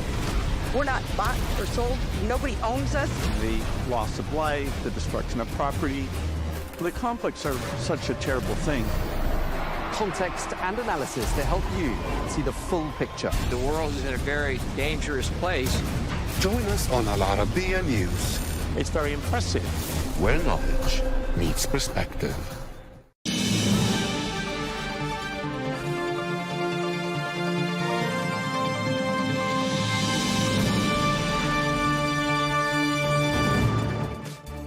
Hello and welcome to Global News Today, bringing you exclusive insights and fresh perspectives from leading experts and influential decision makers every weekday here on Al Arabiya News. I'm Tom Burges Watson. Coming up on today's programme, China is being asked to be transparent amidst the rise of HPMV cases. A chorus of pleas from international experts is pouring in as countries monitor the scale of the outbreak. It's been exactly 4 years since Donald Trump supporters stormed into the US Capitol. Roughly 1,500 of those supporters were charged. Well, 2 weeks before Trump takes office, they're looking to him to pardon their sentences. A political storm in Canada adds to anxiety over the economy as Prime Minister Justin Trudeau resigns shortly before the US President-elect Donald Trump returns to the White House. And the former US President Jimmy Carter will lie in state ahead of a high-profile state funeral in Washington, after which he'll be laid to rest in his hometown of Plains, Georgia.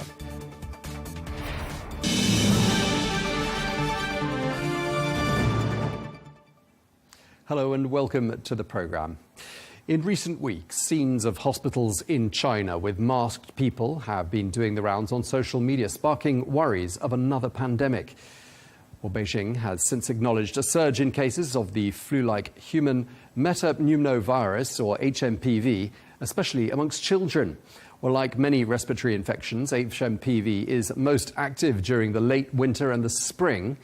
Well, the virus was identified in 2001 in the Netherlands, but researchers say it's circulated amongst humans for at least 60 years. Well, China's Centre for Disease Control has warned people to take precautions with health and hygiene, but has also pushed back against online claims of overwhelmed hospitals and fears of another COVID-like pandemic. Well, in northern China, the current HPMV spike coincides with low temperatures that are expected to last until March. Well, in response to all of this, China's Diseases Control Authority has launched a pilot monitoring system for cases of respiratory diseases. Well, there are growing calls from some experts for China to be more transparent when it comes to infection data for HPMV, which has spread across 4 countries now. Well, the World Health Organization has not classified the increase in HPMV infections as a global health emergency, but the UN agency continues to monitor the situation closely, it says. Well, let's get more now, and we can speak to Professor John Ashton, former president of the UK Faculty of Public Health and author of the book Blinded by Corona. Thank you very much indeed for joining us, Professor. Human metapneumovirus, HPMV, not easy to say. It's not new, though, is it? Tell us what it is. No, it's been around for at least 20 years. You were just saying up to 60, but certainly over 20. It's a virus that belongs to the same group as respiratory syncytial virus, which has been historically a threat to young babies and children's health and life, and which there's just been vaccination programs developed for very recently. So it's a kind of virus that causes respiratory problems that can be particularly severe in young children, in the elderly, and in those with immunocompromised health conditions. So it's in that territory of the perennial influenza outbreaks that we have, and so on. Okay, is it quite easy to test for it, and how important do you think testing is going to be to containing it? Well, what's been happening so far, as I understand it, is that there've been quite decent numbers being tested when people are presenting to health services with respiratory infection, and the test positive rate's about 2% of people with respiratory viruses at the present time. So it's really not running rampant, but it has increased significantly, particularly in China and some other related areas, recently. I think the bottom line on this, Tom, is, as WHO has said, it's not at this point a public health emergency of international concern. That's a technical term. You may remember 5 years ago, more or less exactly, was when the WHO declared the new COVID virus, the coronavirus, to be a public health emergency of international concern. So it doesn't seem to be in that territory yet. And what's required at the moment is watchfulness and monitoring. I think at the heart of this, is the problem that's arisen over the last 10, 20 years or so of the breakdown of trust internationally, and particularly with regard to events in China, about transparency and openness. And rebuilding that trust is really part of what's the problem here. We need to be able to trust what we're being told, and we've got to steer a path between getting panicked about something which may not actually be that problematic, but being ready if it did turn out to be something serious. I mean, do you get the impression from what we're hearing from the authorities in Beijing that they are being sufficiently transparent about all of this? It's very difficult to say when it comes to China. I mean, China in some ways is a bit like America. Churchill said that America always does the right thing, having tried everything else first.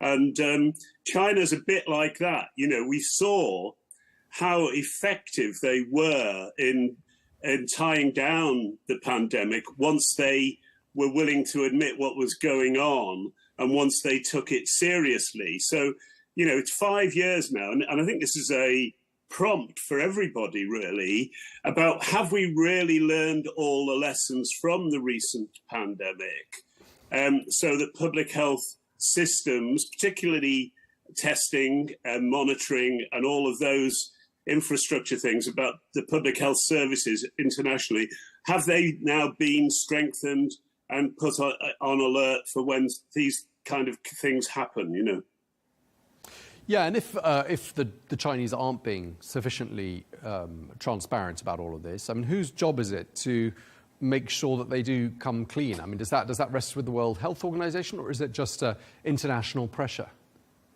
It's a very good question, that.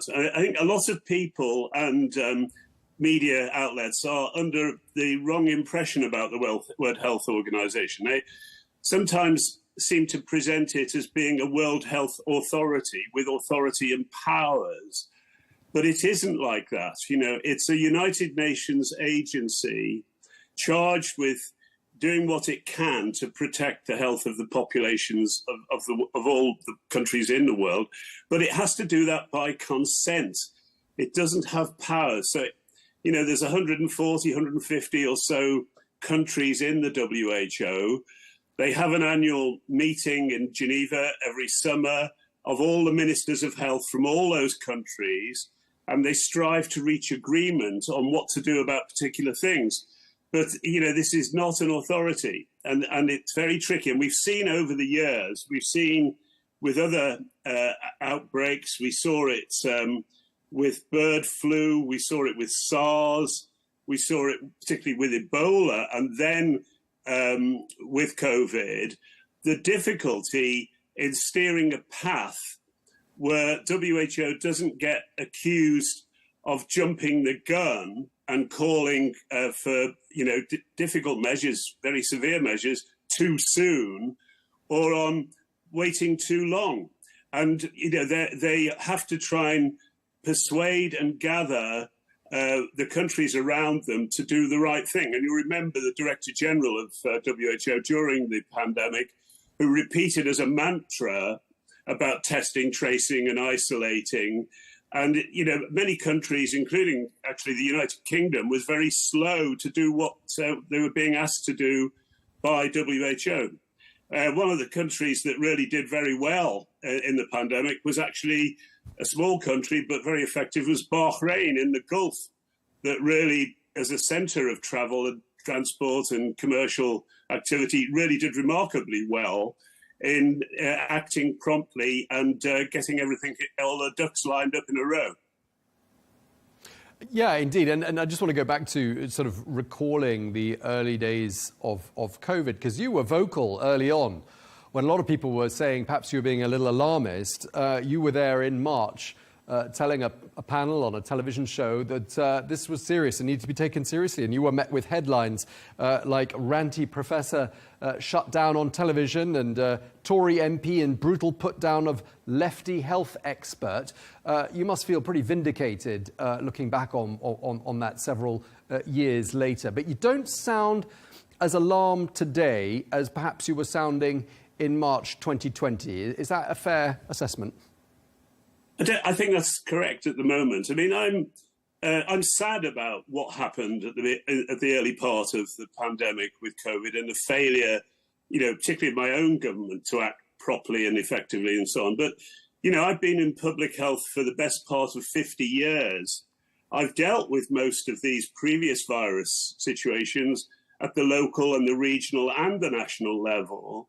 And so, I have a sense of where things are going, but I very much follow the evidence. And I do take exception to having been described as being politically motivated when I was offering scientific advice that seemed to be more on the ball than a lot of the people who were surrounding the Prime Minister at that time.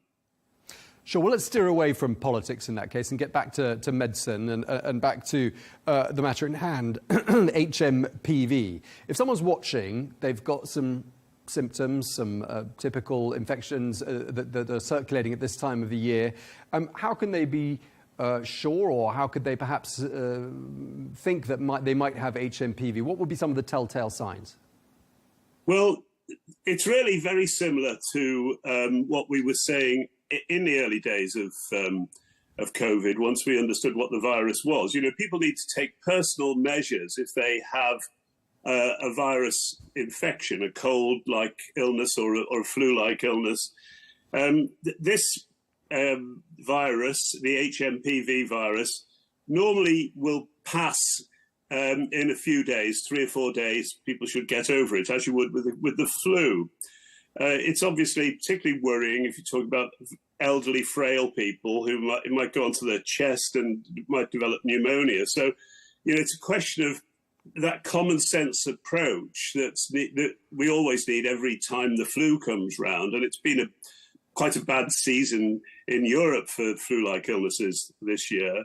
But the basic precautions of hygiene, hand washing, and it's very difficult to get Europeans and Westerners to use masks, but we've seen how over the years that's always been culturally a normal approach in China and in the eastern part of the world, and that's to be encouraged where people are up for it. But it's common sense, and it's about not subjecting other people to your virus if you've got it, until it becomes clearer what's going on. But so far, I've been over the last 2 or 3 days looking at what people are saying from different parts of the world, and people don't seem to be really very alerted about this at the moment. They're not worried. I think people are alert in the sense that they're keeping an eye on it, but they're not panicking, and I think this is the right kind of position to take. Okay, so alert but not alarmed is how you would like to see people being. And just lastly, there are going to be people who are quite confused about what's happening at the moment, because there are a lot of headlines. For example, the first H5N1 bird flu human death, that's just been reported in Louisiana. And then in the UK, they're talking about this so-called quaddemic, where you've got the flu, there's COVID-19, there's norovirus, and another respiratory virus by the acronym RSV. A lot is happening at the moment. How serious is it to have all of these different illnesses at the same time for hospitals? We're receiving reports as well that some hospitals are declaring a state of emergency. Is that the face of things to come? No, because there is a periodic element to these kind of outbreaks. We tend to have influenza years and non-influenza years. What's happened in a sense after the pandemic over these 5 years since is that people have been getting these viruses who weren't getting them when all the measures were in place and people weren't out and about and circulating and spreading the viruses. So in a sense, what we've got is, a perfect storm of them coming at the same time. But that doesn't mean that they are qualitatively different than normal. But what's really, I think, upsetting to somebody like myself as a public health professional is the drop-off that we've seen in vaccination rates against influenza, for example, and for those people who are eligible for COVID. And the scaremongering by vax doubters, and scare campaigns about vaccination generally has done nobody a service and will have led to excessive numbers of deaths of those people who are most vulnerable. So I think in addition to your very nice way of summarising it, alert but not alarmed, we need to say, but for goodness sake, get your vaccinations as well when they are offered to you. All right, well, that's your parting message to those who are watching. Thank you so much. Really appreciate you taking the time to speak to us. Professor John Ashton, thanks again. Thanks, Tom. Thank you very much.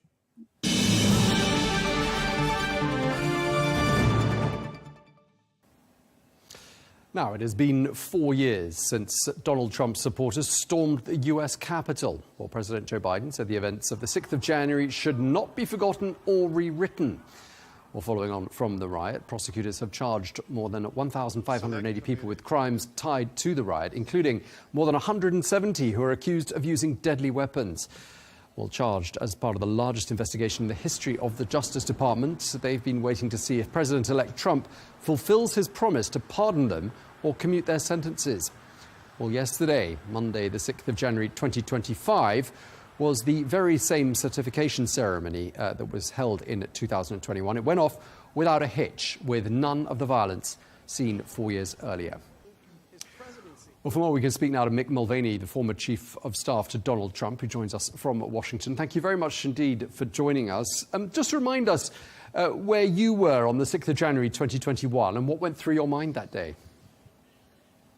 Tom, good morning and Happy New Year. I was actually in the building earlier in the day speaking to the newly elected members of the Republican House Conference. People often forget that January 6th, 4 years ago, was the very first full day of work for incoming members of the House of Representatives. So it was their first day at work. I spoke to them in the morning, and then I went back to my condominium in Washington, D.C., and watched the events unravel from there. The feelings are anger. There's a whole panoply of emotions you sort of go through. Anger, frustration, amazement. I often asked Tom if I saw it coming, and the answer is I never anticipated this at all. I certainly never expected this sort of behavior from my party. The Republican Party is the law and order party, typically in the United States of America. So there was the amazement at seeing it being driven in large part by members of my own political faction. So it's a wide variety of emotions on truly an unprecedented day. Yeah, I mean, yesterday, aside from a winter storm, things seem to have been largely drama-free there at the Capitol yesterday. But nevertheless, were you on edge as you sort of relived what happened 4 years earlier? No, not at all. A couple different things. By the way, you talk about the snowstorm, and it's real. And Washington is still in many ways, for folks who aren't familiar with the geography of this country, a southern city. We don't deal with snow very well, and almost the entire city was shut down. I think I may have been on the only airplane that actually landed at the airport yesterday and was the only car on the road to come in. So the town was essentially vacant. That, plus some changes in the law. There have been changes made in the way we certify presidents since 2021, and just the general sort of atmosphere in the country. All of those things contributed to an environment yesterday where I don't think anybody, including myself, really expected anything untoward. The Democratic leader, Chuck Schumer, said the Democrats want to, quote, serve as an example for Republicans. I mean, clearly he was recalling what happened 4 years earlier. I mean, do you think in that respect the Democrats succeeded? Well, I certainly think that they comported themselves well. Not a single one of them. Certainly, there's no violence, and that's the starting point, I guess. When you talk about January 6th from 2021 forward, there was absolutely no violence. There's no threat of violence. There was no call to violence. So that, in and of itself, is a dramatic improvement over 2021. When it comes to actual procedures on the floor, look, the Democrats didn't object. I appreciate that. Everybody did. It was the first time since George Herbert Walker Bush in 1988 that no Democrats had objected to the outcome of an election. And as I mentioned, the laws had changed regarding the certification process. So we didn't really expect anything different from the certification process. So I will give the Democrats credit. Yes, there's no violence, there's no threat of violence, there's no election denials. Those are all good things. But when you take a look at what happened in the House yesterday, to take credit for simply doing what they did, it seems a little bit over the top. Yeah, OK, so lots of sighs of relief all round, and probably with the snow, quite difficult to hold a protest even if someone had wanted to. Just looking at sort of events the last few days, obviously there's been some tragedies at the start of the year there in the United States, and of course there's flags flying at half-mast all over the country. But how would you assess the overall mood there in the United States right now?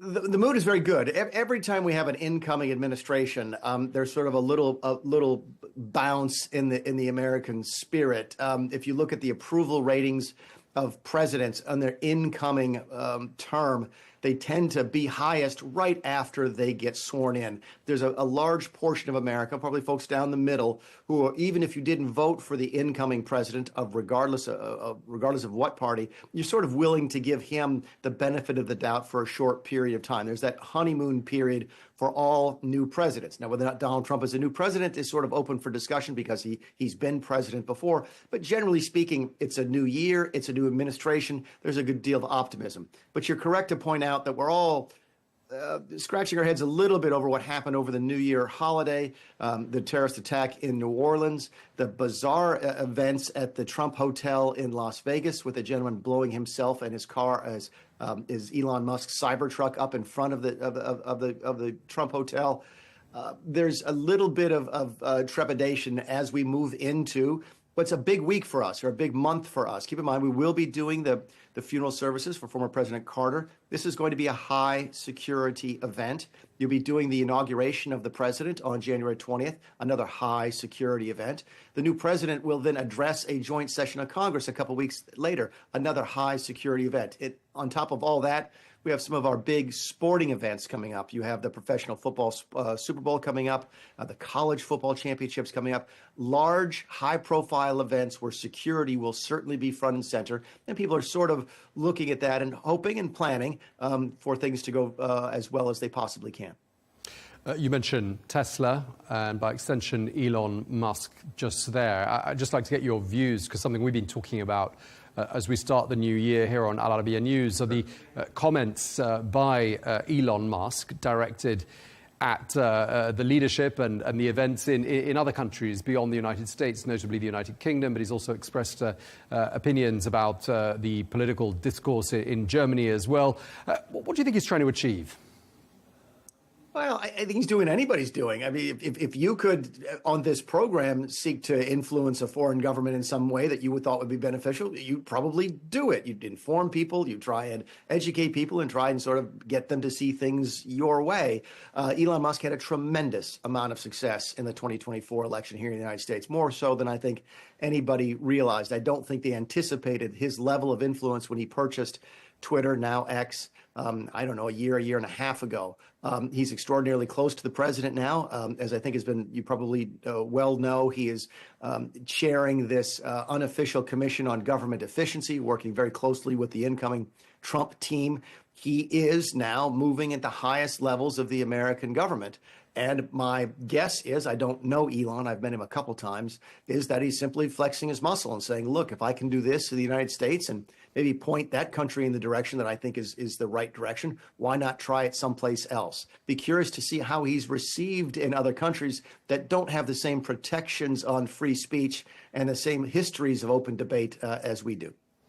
Yeah, I mean, everything you say makes sense, except Elon Musk has been doing comes a couple of weeks before the Trump administration even takes office. He's also been aiming at allies of the United States, notably the Prime Minister of the United Kingdom, singling him out, and his father has been pretty vocal on this channel as well on that very same issue. Also singling out Nigel Farage, I mean, a figure that perhaps won't be known to everyone in the United States, but in the UK he's a well-known figure in the world of politics and a close friend and ally of Donald Trump. I mean, do you think we're seeing perhaps the beginnings of what could be a risky balancing act for Elon Musk? I mean, maintaining that relationship with Donald Trump, who's obviously his boss, but at the same time upsetting some of Mr. Trump's friends. Sure. I mean, Elon is probably learning that politics does make for some strange bedfellows, and it's a difficult business. You know, I was in charge of the last government restructuring in the first Trump administration. I failed miserably at it, and I think one of the things I've commented here in this country is that Elon is getting ready to learn that fixing the federal government is probably going to be harder than landing a rocket on Mars. The government here is its own thing. Governments around the world are their own thing. Politics is a different business, and Elon is new to this industry. And there's a lot of learning curve ahead of him. And you're right to make point out the issue with Keir Starmer and Nigel Farage, that clearly you can't accuse Elon of being partisan because he's attacking folks of various political philosophies in the United Kingdom. But yeah, I think the larger question is well put, which is how long will he be able to maintain that symbiotic relationship with Donald Trump? Will it be forever? Or will it be something less than forever? You're at a point, Tom, really, where neither one of them can afford to sort of fall out with the other. If Musk falls out with Trump, that could affect his businesses, most specifically, say, Tesla. If Trump falls out with Musk, then that would bring perhaps X down, the full weight of X down on Donald Trump. So there's a mutual assured destruction in that relationship. And these are all things that I don't think Elon has sort of been exposed to when running Tesla or SpaceX or his various companies, which are essentially benevolent dictatorships and fairly well removed from politics. Just going back to what happened yesterday in Washington at the Capitol, I mean, obviously in stark contrast with 4 years ago, the beginnings of the peaceful transfer of power, no claims of the election being stolen. Do you maintain the 2020 election was stolen? No, I don't. There's always voting irregularities in this country. So if you hear stories of evidence of voting irregularities, that happens. We have a couple 100 million people who vote. The process is run predominantly, I mean, in the 95, 98 percentile by volunteers, folks who are not professionally trained in this practice. So voting irregularities are common. Voter fraud to the point of changing the outcome of election is extraordinarily rare, and I've yet to have anybody present me with any hint of evidence that the 2020 election was stolen in any fashion. Quite a difficult task, a bitter task, really, for the Vice President, Kamala Harris, to perform yesterday. But I just wonder whether you give her credit with performing that task of presiding over all those events surrounding the confirmation of the election results. Do you give her credit with being graceful and professional in how she handled it? Oh, sure. I mean, you know, I guess if the alternative is she stomps her feet and pouts and yells and screams, that would have been very, very bad. But I wouldn't expect that of her. I thought she comported herself as one would hope and expect under the circumstances. But it does bear noting that the laws, again, as I've mentioned earlier, changed since 2021. And really, the Congress has made it very clear in the aftermath of January 6th of 2021 that the vice president's role is essentially a bookkeeper. There is no discretion, there's no authority, there's no approval burden and so forth. She's there to count the votes, and that's it. So in that sense, she did exactly what the law requires her to do. Not to diminish at all her demeanor. I thought it was fine. I thought some of the behavior of some of the folks towards her was probably less appropriate. There was the husband of an incoming Republican senator who refused to shake her hand. I'm not sure what that's all about these days. So look, pettiness is not unique in Washington politics. It's not unique in politics around the world. It was nice to see at least the vice president put hers aside for a couple of hours yesterday. Yeah, and the former Vice President Mike Pence, who you probably work quite closely with, described yesterday as being the return of order and civility. I mean, he was probably someone who was watching what happened at the Capitol more closely than anyone else, I should think. Sure. Listen, mark me as one of the people who would like to see some order and normalcy come back to the entire political process. Keep in mind, and I've talked to some of my Democrat friends yesterday who've been congratulated themselves on their behavior on the floor in certifying the election, and they're good friends of mine, so I can say this a little bit tongue-in-cheek. I'm like, so does that mean that we're done with the Hitler references? Does that mean we're done with calling Donald Trump the greatest threat to the republic in the history of the country? Is that done with? Are we now done with the allegations that the 2024 election was going to be the last election in American history, as many Democrats posited during the election process? I'm all for normalcy and decency. I hope it extends beyond just the certification process yesterday. Yeah, it's going to be interesting to see whether the GOP remains united in the face of an important question, namely, should those guilty of violence on January the 6th, 2021 be pardoned or not? If you ask someone like Senator Lindsey Graham, he'd say, I should think those guilty of violence should not be pardoned, but many others would probably say they should be within the ranks of the GOP. How united is the party on this particular issue, do you think? Yeah, I think there was something the party can rally to. It would be this, which I have been involved in pardons before when I was running the West Wing, is that it should not be a blanket approach. Any attempt at a blanket clemency, a blanket pardon for everybody, just wave the magic presidential wand and everything goes away, will be perceived as trying to sweep the events under the carpet of history. And I don't think that would serve the country well. I don't think it would serve the Trump administration well. I don't think it would serve the Trump legacy well. If Donald Trump chooses to look at pardons and clemency and so forth, he should do it in a way that is case by case. Use the pardon authority the way that we interpreted it the first term, which is if you can find circumstances of a miscarriage of justice where maybe, for example, the prison sentence doesn't really match the crime itself, or if there are questions about the process that the prosecution went through in bringing the cases. Those are the reasons that we usually focus on when we deal with pardons. And if the Trump administration wants to use that approach in dealing with the January 6th perpetrators, I think the entire Republican Party and many of the Democrats would rally to that. If they want to sort of use the pardoning power to try and pretend that January 6th didn't happen, I think that would backfire on them. Okay, and just lastly, I mean, overall, when you look at what happened yesterday compared to what happened 4 years ago and looking forwards to the inauguration in 2 weeks from now, I mean, how would you assess the health of US democracy?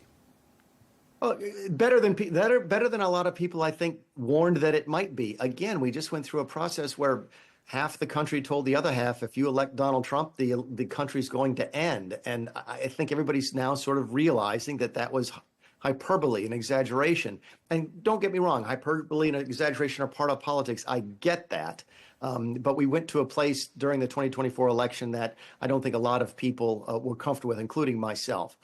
Look, I sat in Washington, D.C. during the inauguration of Donald Trump in 2017.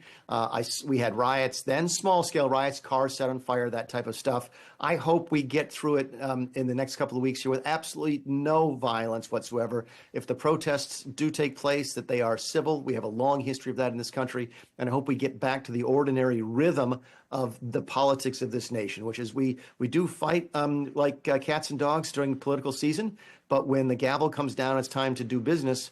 We find a way to do that. I hope we get back to that status.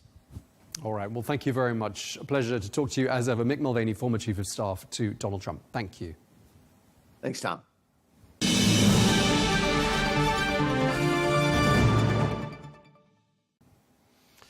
Now we're going to turn our eye to Canada, where Prime Minister Justin Trudeau says he will step down from his role and resign as the head of the Liberal Party. Well, the relationship between the Premier and his party has been strained for weeks. Well, it took a steep dive after his Finance Minister and Deputy Prime Minister Chrystia Freeland quit, and in a very public way. Well, more than 9 years after he helped the party come to power, Trudeau's former allies have turned on him and pressured him to leave. Well, Trudeau's resignation comes just before Donald Trump takes the White House for a second time.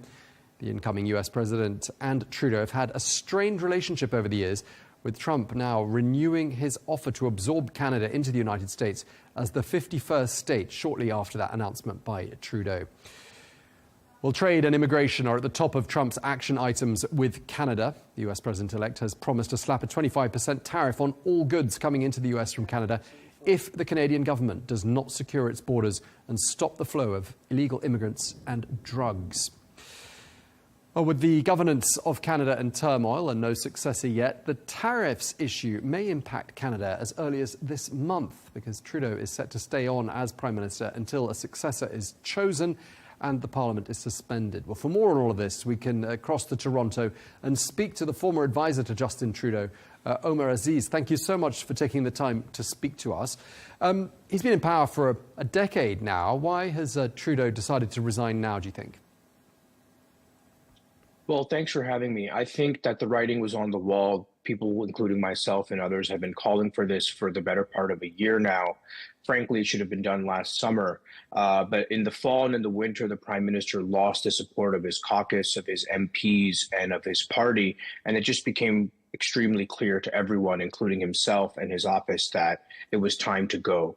The Canadian public has soured, not necessarily on the Liberal Party, but certainly on this Prime Minister. He is extremely unpopular. He is disliked across the political spectrum.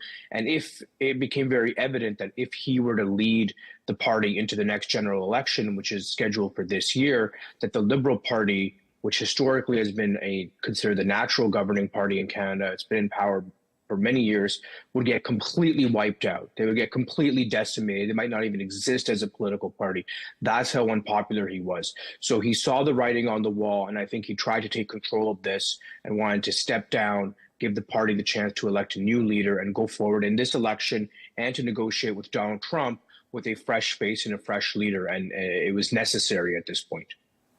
I mean, you've worked with Justin Trudeau as an advisor, and I'm presuming you work closely with him and you've got to know him well. I mean, what is it about him? Is there something about his character, or has something in his character changed that's made him go from being, the poster boy of Canadian and perhaps even Western politics to being someone who, as you describe, is now deeply unpopular?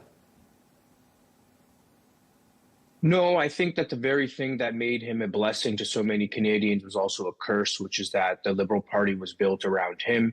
He was very charismatic, compassionate. He was a good speaker. He did very well in politics. I mean, he took the Liberal Party from third place in 2015 into a majority government, which hasn't happened in Canada, the UK, or other Westminster-style democracies, as far as I'm concerned.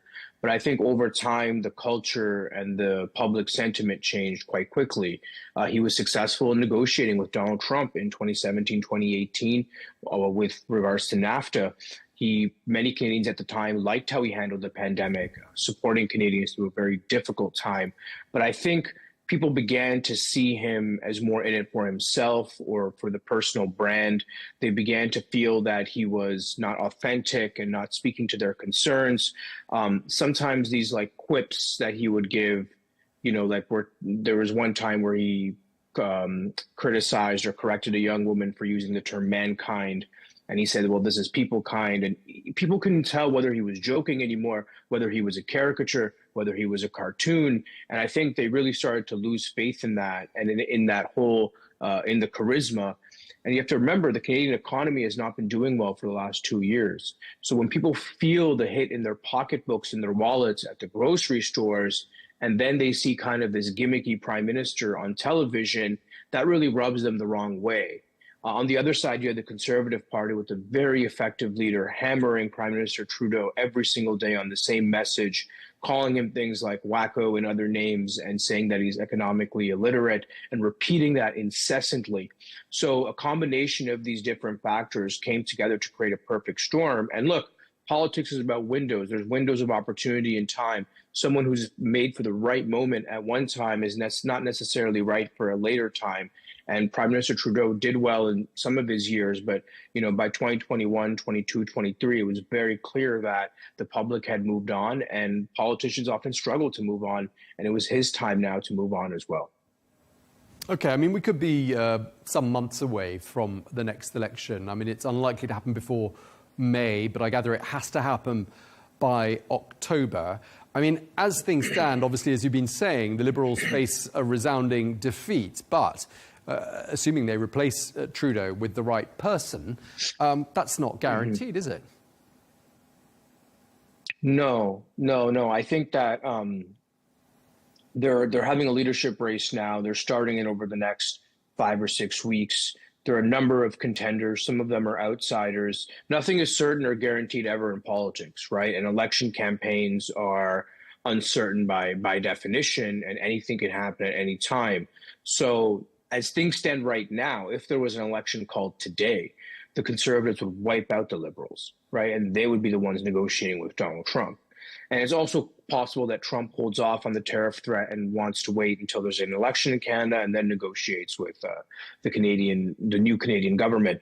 But it's quite possible after the 6-week, 7-week leadership race, there's a new Liberal leader, there's a new prime minister, and they're able to put forward a different, unique, and fresh vision, and that the party doesn't get wiped out. That would be my hope and the hope of many Liberals in this country. But we have to wait and see what's going to happen. Certain candidates, like the former Bank of Canada Governor Mark Carney, are outsiders, and that they did not serve under the Trudeau government. But it's going to take time to introduce the new Liberal leader to the Canadian public. I think many people in the public, though, are just relieved that Trudeau is gone and that there's going to be a new Liberal Party. Now, how that new leader contends with Pierre Poilievre and the Conservatives, that remains to be seen. But I'm fairly certain on this, that they will do better than however Prime Minister Trudeau would have performed had he led the party in the election. Okay, I mean, Trudeau's finance minister, Chrystia Freeland, quit in December, accusing him of political gimmicks to win back votes. Let's just talk about her a little bit more. I mean, she's served as Deputy Prime Minister. Could she be a likely successor? And if not her, is there one name that stands out as being the one person that could potentially reverse the fortunes of the Liberal Party once it's decoupled from the image of Justin Trudeau? She could be a successor. I mean, she's been at his side since 2015, 2014, even before he came into government. She was Minister of Foreign Affairs, Minister of Finance, Deputy Prime Minister. But I think the question with her that many people are going to have is that, well, you resigned when you were going to be demoted, but you were participating in all the scandals, all the issues, all the controversies up until that moment. So why did it take until that point? If you had a principled resignation, why did it take until that moment at the very end in late December 2024 for you to resign? So basically everything else the government did, you had co-signed. I think that's going to be the critique that she struggles with. She has good name recognition, but she lacks the kind of interpersonal charisma that Justin Trudeau had, where Trudeau actually was one of his great strengths. You could walk into any room, any restaurant, any coffee shop and be able to talk to people, shake hands. And he had this kind of in-person likability. That was true. I've seen it myself. The jury's still out on Chrystia Freeland, whether the public was going to view her as just an extension of the Justin Trudeau brand because she was there for so long, or whether she's going to be able to present a new alternative. I think the strongest candidate is a gentleman by the name of Mark Carney. He was governor of the Bank of Canada during the financial crisis. He was governor of the Bank of England during the EU Brexit crisis as well. And he's navigated the tumultuous world of global politics and economics. And unlike every other leadership candidate, he did not serve as a minister under the Trudeau government. Highly well-respected, highly intelligent, great name recognition. And unlike all the other liberal contenders, he can come out and say, well, I don't own anything that this government has done because I did not serve under this government. So he can legitimately present a fresh face, new policies, and a new alternative to the Canadian public, where the other ministers, they might look at Trudeau's successor and say, well, you're just part of the same old brand of politics with the new face. So I think the Liberals could do this. They're going to have to play their cards well. But this election this year might be closer than some people anticipate. Okay, and obviously in 2 weeks from now, as we've already been saying, there'll be a new person in the White House. That obviously has an impact on every country, but perhaps Canada more than many others, given the size of the length of the border between the two countries and the proximity between the two economies. Donald Trump has made these demands of Canada, sort out illegal immigration, stop the flow of drugs into the United States. How do Canadians feel about that ultimatum from Donald Trump? Because the alternative is going to be punitive economic measures, these tariffs that he's promised. Do Canadians feel like what Donald Trump has asked for is legitimate, or do they feel like it's political and he's trying to bully Canada in a very public forum? From what I've seen and heard, the demands that Trump has made are viewed as reasonable. Things like increasing border security, cracking down on illegal immigration, getting our economic house in order. I mean, these things are reasonable, and the two sides would have probably negotiated on some measure on these issues, even if there wasn't a 25% punitive tariff threat. I think where people are more sheepish, or where there is actually much more debate, very strong polarizing debate, are Trump's threats to make Canada the 51st state of the United States.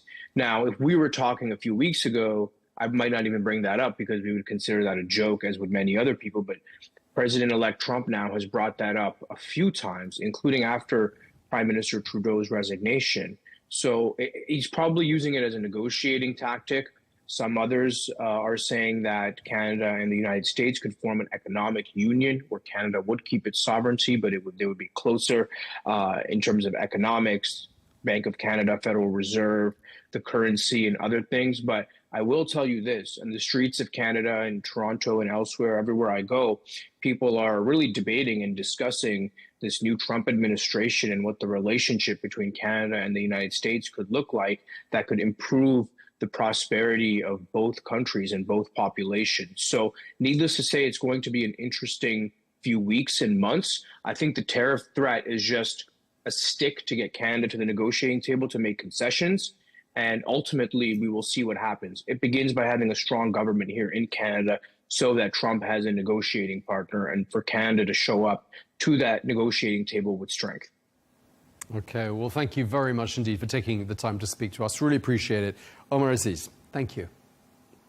Thank you.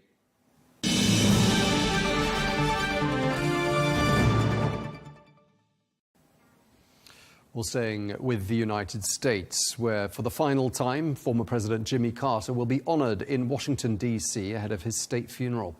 Well, Carter will lie in state for 2 days at the U.S. Capitol before a high-profile ceremony at the Washington National Cathedral on the 9th of January. Well, he's going to be buried in his hometown, Georgia, alongside his wife, Rosalind, who passed away last year at the age of 96.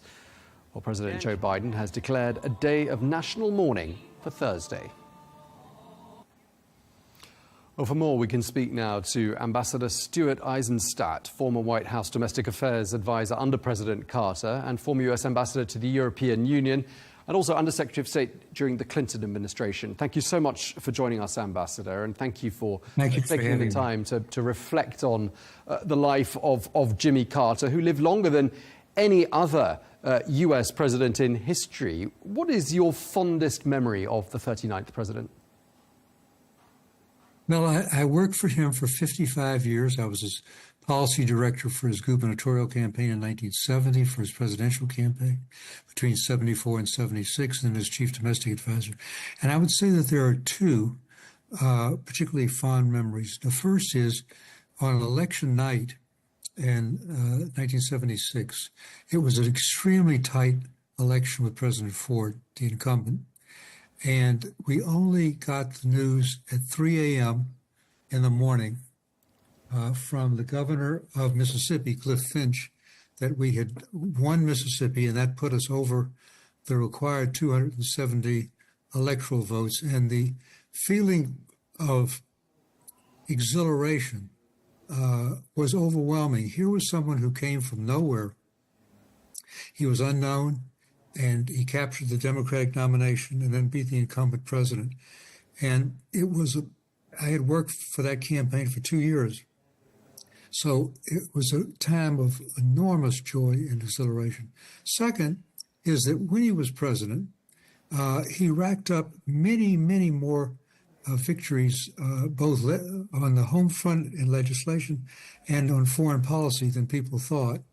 But my personal memory during the administration was at Camp David, the presidential retreat.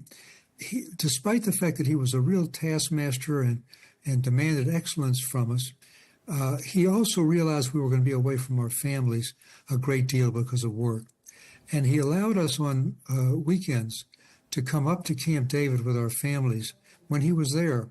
And so I have a distinct memory of him asking my then 11-year-old son, Jay, to jog with him around Camp David, and then invited our whole family into his cabin with the First Lady, Rosalind, and himself to watch movies and have popcorn. And that personal touch really meant a lot to us. I can imagine. He sounds like an extremely kind person by nature, and that's what a lot of people say in the tributes that have been paid to him.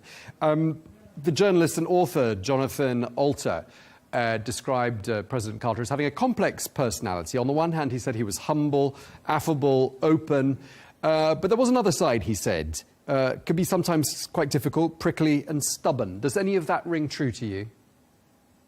Well, I wrote what I think is a definitive biography of his administration called President Carter, the White House Years. And yes, he had a very strong set of nerves, backbone of steel. And while there was a big smile outside, he was very determined and very tough in seeking his goals as president. And this meant going so far as to circle misspellings and grammatical errors in our memos. He demanded that kind of excellence. And he had a very odd mixture. He was a great, what I would call retail politician, person to person, small groups. That's how he got the nomination. He spent 100 days in Iowa before the caucuses. But once he came into the White House, he parked politics at the Oval Office to take on challenges that were politically difficult, and he let the politics aside on the sidelines. Now, this was his strength, and it was his weakness. His strength meant he could take on issues that were very difficult, like the Middle East peace process, like developing an energy future for us, like the Panama Canal Treaty, like amnesty for Vietnam draft evaders. But the downside was that there was a real political cost to those. So, for example, in the Panama Canal Treaty, we remarkably got 67 votes. In the Senate, we had only started with about 14.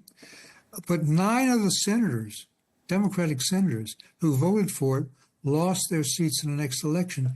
And it meant that our majorities in the Senate went down dramatically. So that, I think, was both a strength, that is a willingness to take on issues regardless of politics, but also a weakness because the president has to be not just commander-in-chief, he has to be politician-in-chief.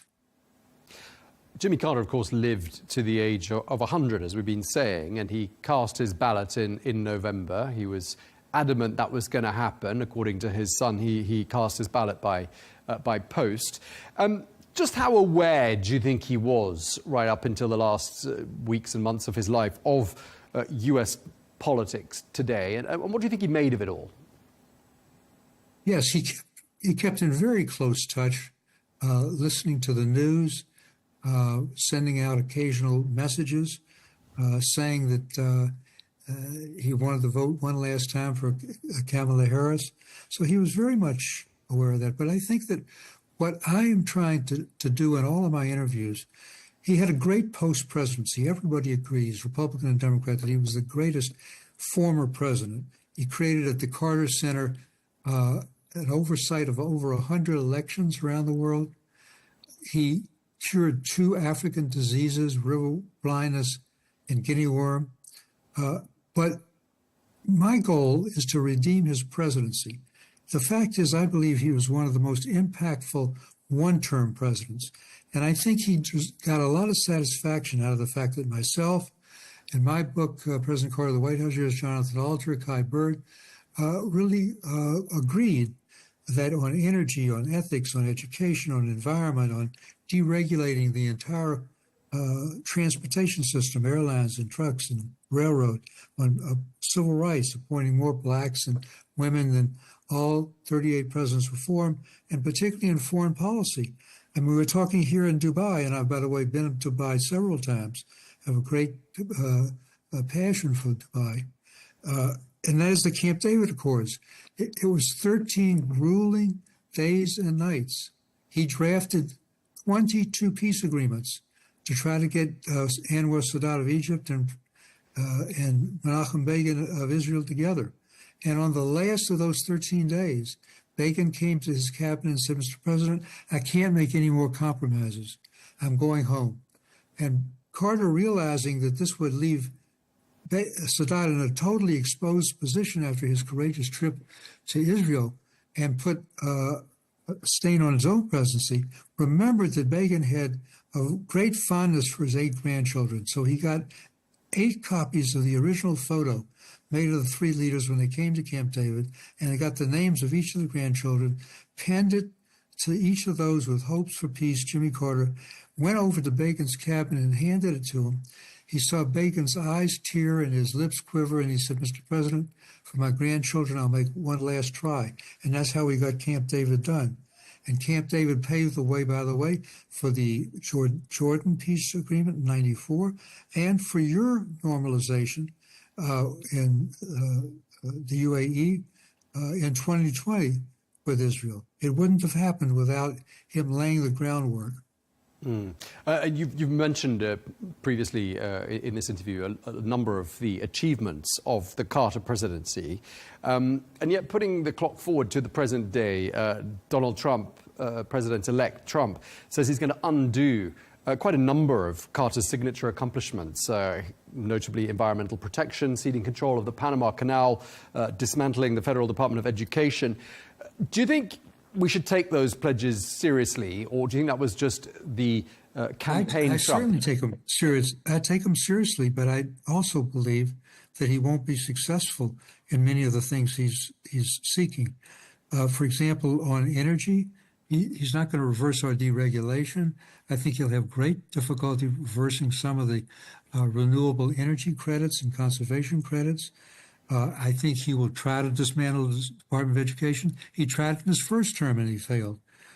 So I think that, and on Panama Canal, he hasn't said that he'll necessarily abrogate it, but he's using it as leverage to try to get smaller fees on American ships going through the canal. It's a binding legal treaty. It can't be undone by just the stroke of his pen. So there's a good deal of bravado in it. He means to try it, but I think that our institutional framework is such that he can't just say it and make it happen. Some people have been drawing some parallels between Donald Trump and Jimmy Carter. Notably, they were both outsiders. They were both authentic. They both challenged the political establishment. They both had a tricky relationship with the press, which they used cleverly to maximize their reach. I mean, what do you make of those comparisons? Well, I mean, obviously, those are all accurate comparisons, but they come from totally different political spectrums. Trump on the hard right, Carter center left. We got much of our legislation through in all the areas I've mentioned: environment, education, ethics, deregulation, energy. We got those through with bipartisan support from Republicans and Democrats. And Mr. Trump has difficulty dealing with Democrats and getting back that bipartisan support. Also, in terms of the press, we never castigated the press. We were disappointed with some of their statements, but we never attacked them as the enemy, whereas Mr. Trump feels that they are the enemy and has made it clear that they are. He's attacked individual journalists. We never did that.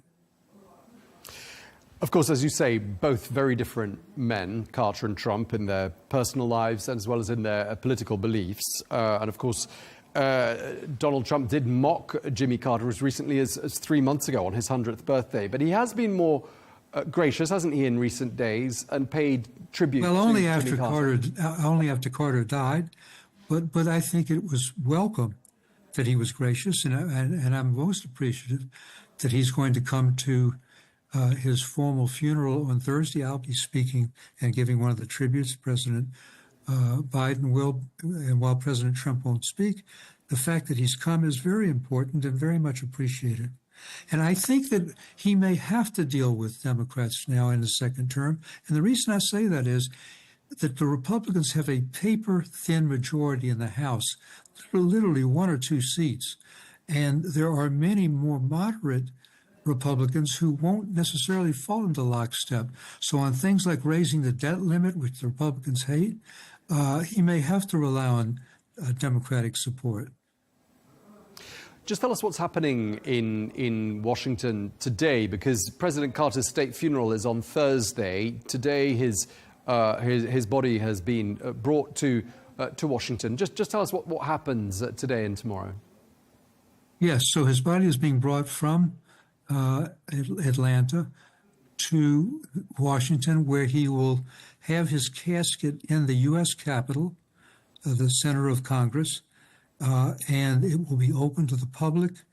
Shortly, I'll be going on a special visit at 8 o'clock tonight, and he will remain in the U.S. Capitol until the casket is taken to the National Cathedral on Thursday, where his formal memorial service will be held for about an hour and a half, and then the body will be flown back to Plains, Georgia, his hometown.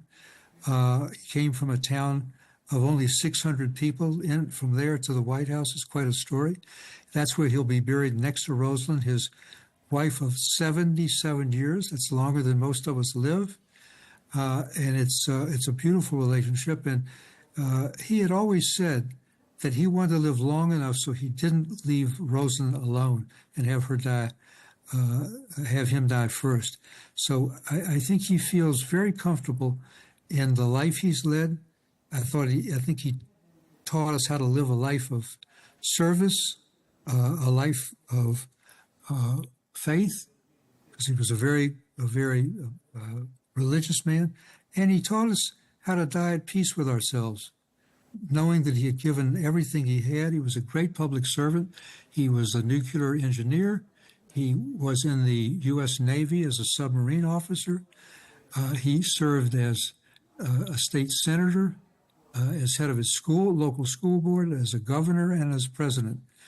So public service was something very important to him. And it's important for your listeners to also know that unlike other presidents who sort of cashed in on their presidency by going on corporate boards or seeking large fees for his speaking, he never took a cent from any of the speeches he gave, and he never served on a corporate board. He got all of his outside income from 32 books that he wrote and his poems.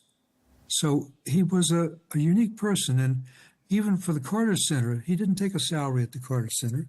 They went all over the world, he and Rosalind, monitoring elections, again, curing African diseases. And he got a Nobel Peace Prize, and I was there in Norway when he received it in 2002. It was for a lifetime of service in bringing peace. And I do think this. He felt very strongly about the Palestinians, very strongly about the need for a two-state solution, for their self-determination. And I believe had he had a second term, he would have followed up Camp David and the Egyptian-Israel peace agreement by focusing heavily on the Palestinians who were not represented at Camp David because Arafat, the head of the PLO at that time, wouldn't accept UN Resolution 242, which was Land for Peace.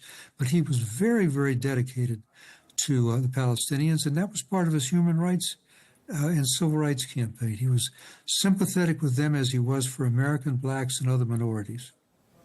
Yeah, you paint an amazing picture of the late President Jimmy Carter. He once said of himself that his reputation in the post-presidential years was better than during the presidency itself. I don't know if you agree with that, but just to wrap up, how do you think he's going to go down in history?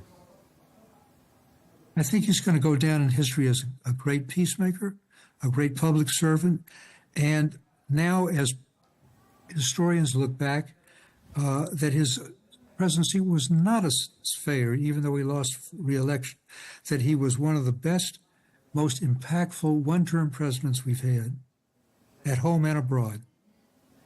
All right. Well, thank you very much indeed for sharing that with us. Ambassador Stuart Eisenstadt, thank you very much indeed. Thank you for having me.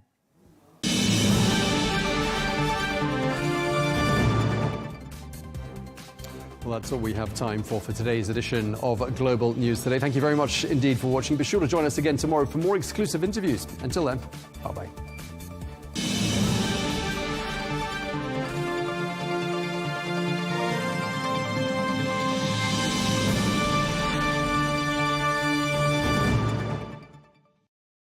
At Arabiya News, we go beyond the headlines. From the latest breaking news to in-depth coverage of global events. We're not bought or sold. Nobody owns us. The loss of life, the destruction of property. The conflicts are such a terrible thing. Context and analysis to help you see the full picture. The world is in a very dangerous place. Join us on Arabiya News, It's very impressive. where knowledge meets perspective.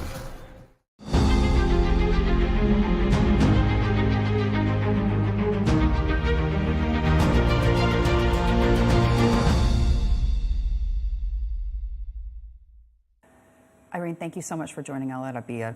I want to kick off by asking you to sort of walk me through how you view your role within NATO, because women today are under pressure in various parts of the world and, frankly, in the West. So first of all, thank you for the invitation, the opportunity to have this moment of exchange about a very important topic, not only women in NATO, but I would say on women across the globe and about our rights and the general pushback, I would say, that we are facing today. The role I have at NATO, I'm the NATO Secretary General Special Representative for Women, Peace and Security, is not new. I'm the fourth Special Representative. The position was established in 2012. But after 12 years, I have to say that despite the progress that we have made within the alliance, there is still much to do.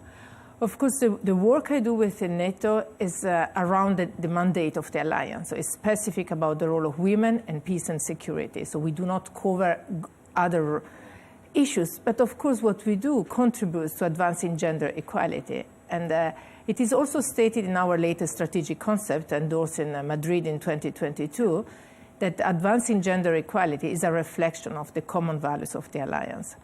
So what I do is really to look at everything that the alliance does to make sure that gender perspectives are included. What does this mean? It means that every time we take a decision, both at political and a military level, we have to make sure that we consider the diversity of the population.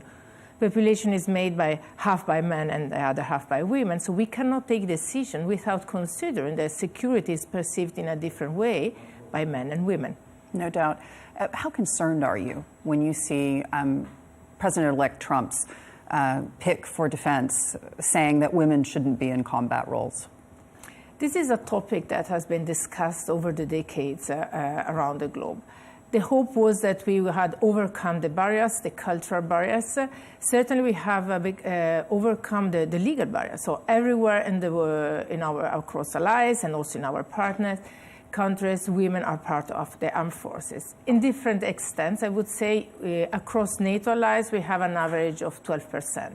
So if we look at the population, as I said, 50% made by women, there is still a big gap to cover this percentage. I think that we still have a lot of work to overcome cultural barriers and change the mindset. We are not all at the same stage. So this conversation will certainly be put at the table, but there is a general consensus that women have to be part of the military forces. And we have proof that nowadays, if we look at Ukraine, how incredible women are fighting now on the front line.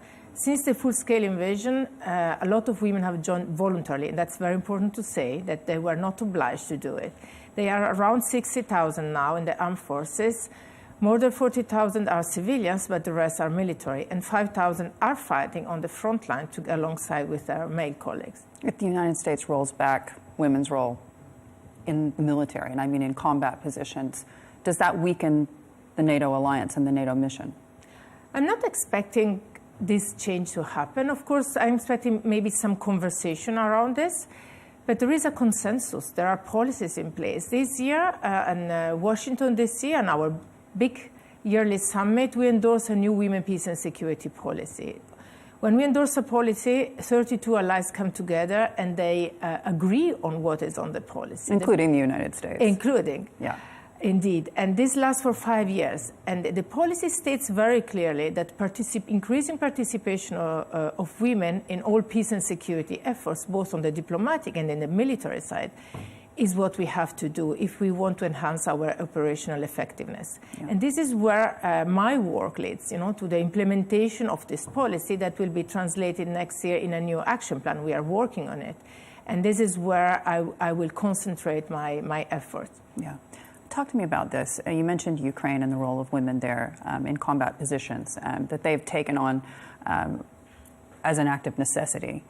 There's a lot of conversation, of course, about how that war may come to a conclusion. In your mind, are women better prepared to take on roles not just in the military now, but also in government in Ukraine?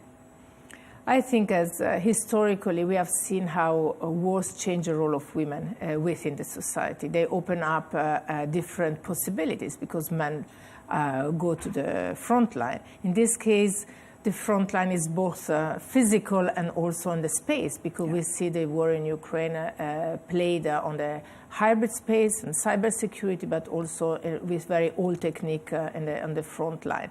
Women have filled the position in Ukraine as they did in the past during the First World War and Second World War. We see incredible women in politics at governmental level. We see women on the front line and covering all roles in the society. Even in the defense industry recently, women have stepped up and take more positions. So I think this has worked as an accelerator for the society, and I expect that women will continue to play an important role in the resolution of the conflict and in the post-conflict, where we hope a just peace will happen soon, and we will see women to continue to take their important position. When are we going to see a NATO Secretary General who is a woman? Because I know that was something that was mooted at the time, at the last round of conversations about this. There was a lot of conversation about this. We need to find the best candidates. I will always say there are some requirements, and requirements are that the Secretary General has to be a former Prime Minister or a President. And this is where the conversation has to be broader. Yes. Because the point is, why don't we have more women in politics covering this position? Because automatically then we could have more candidates for the position of the Secretary General. So now we have just welcomed our new Secretary General, Mark Rutte, but as you might heard, this week he announced a Deputy Secretary General, who is a woman and from North Macedonia, and she will join us in supposedly a few weeks. And she's the second one in the history, so it's already a progress. And I think maybe next one could be. Could it be Giorgia Meloni? You read in my mind, because the conversation we had, it's also about the South and the rotation. In alliance, exactly. We're trying to rotate, and sometimes, we see a tendency to have a Secretary General coming from the northern countries, and there was a conversation about the South, but the requirements didn't come together. So one option could be to change the requirements, and the other is to see more prime minister in the South. So, of course, Giorgia Meloni could be a candidate in the future. Walk me through this. Today, the rest of this region continues to reel over what we've seen happen in Afghanistan, and I'm talking about the subjugation of women and girls. Obviously, that was an area of serious concern for NATO, and when coalition forces were there. In your mind, what is the responsibility of NATO today to those women that we promised a future and then abandoned?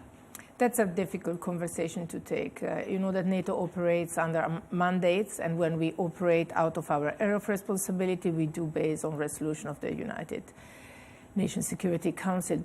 We withdraw, the mission is over. So as an alliance, we do no longer have a responsibility there collectively because we are no longer present. But of course, allies, individually and bilaterally and in different contexts such as... And as human beings. Yes, and they continue to provide support.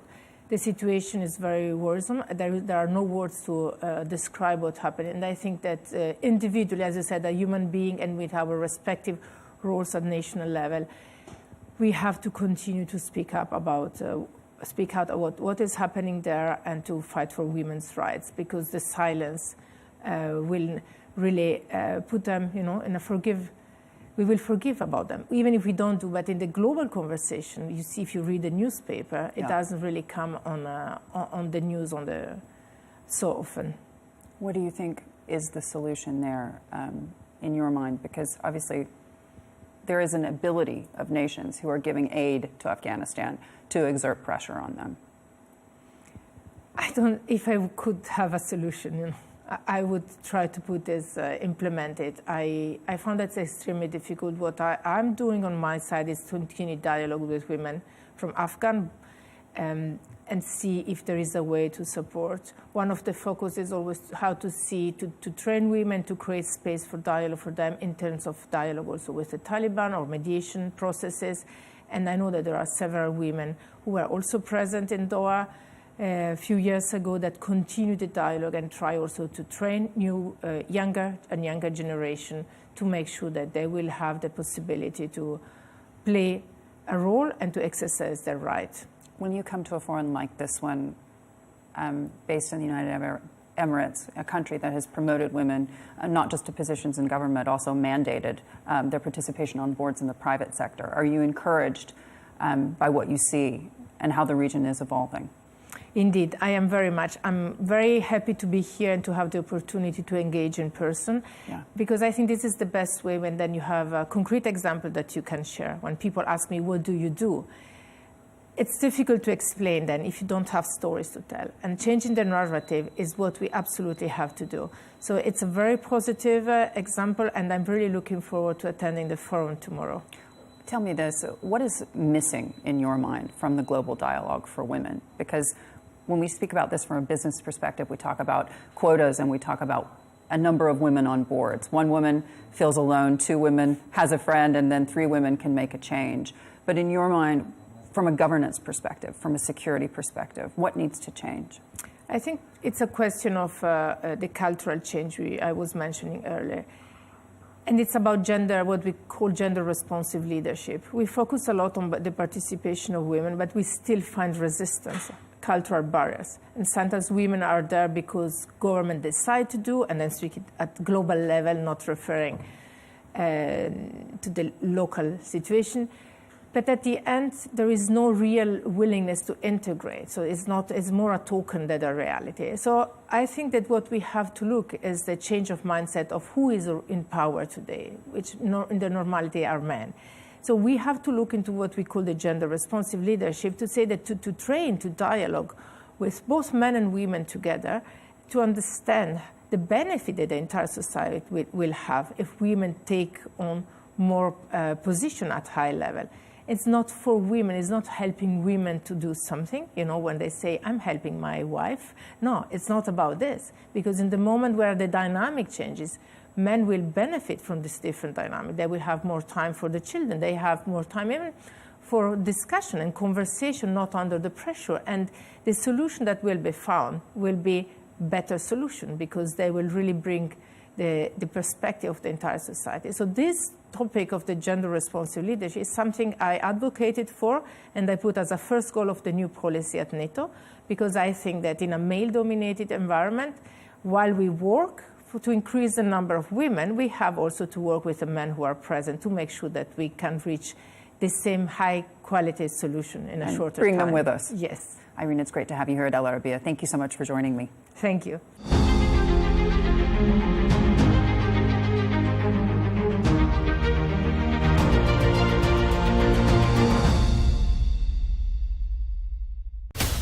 From the White House to Gaza, Kyiv to Beijing, elections, economics and the environment compete with conflicts and other complex issues for our attention.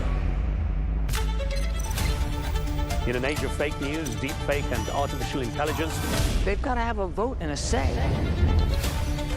It's important to look beyond the loudest voice to understand the truth.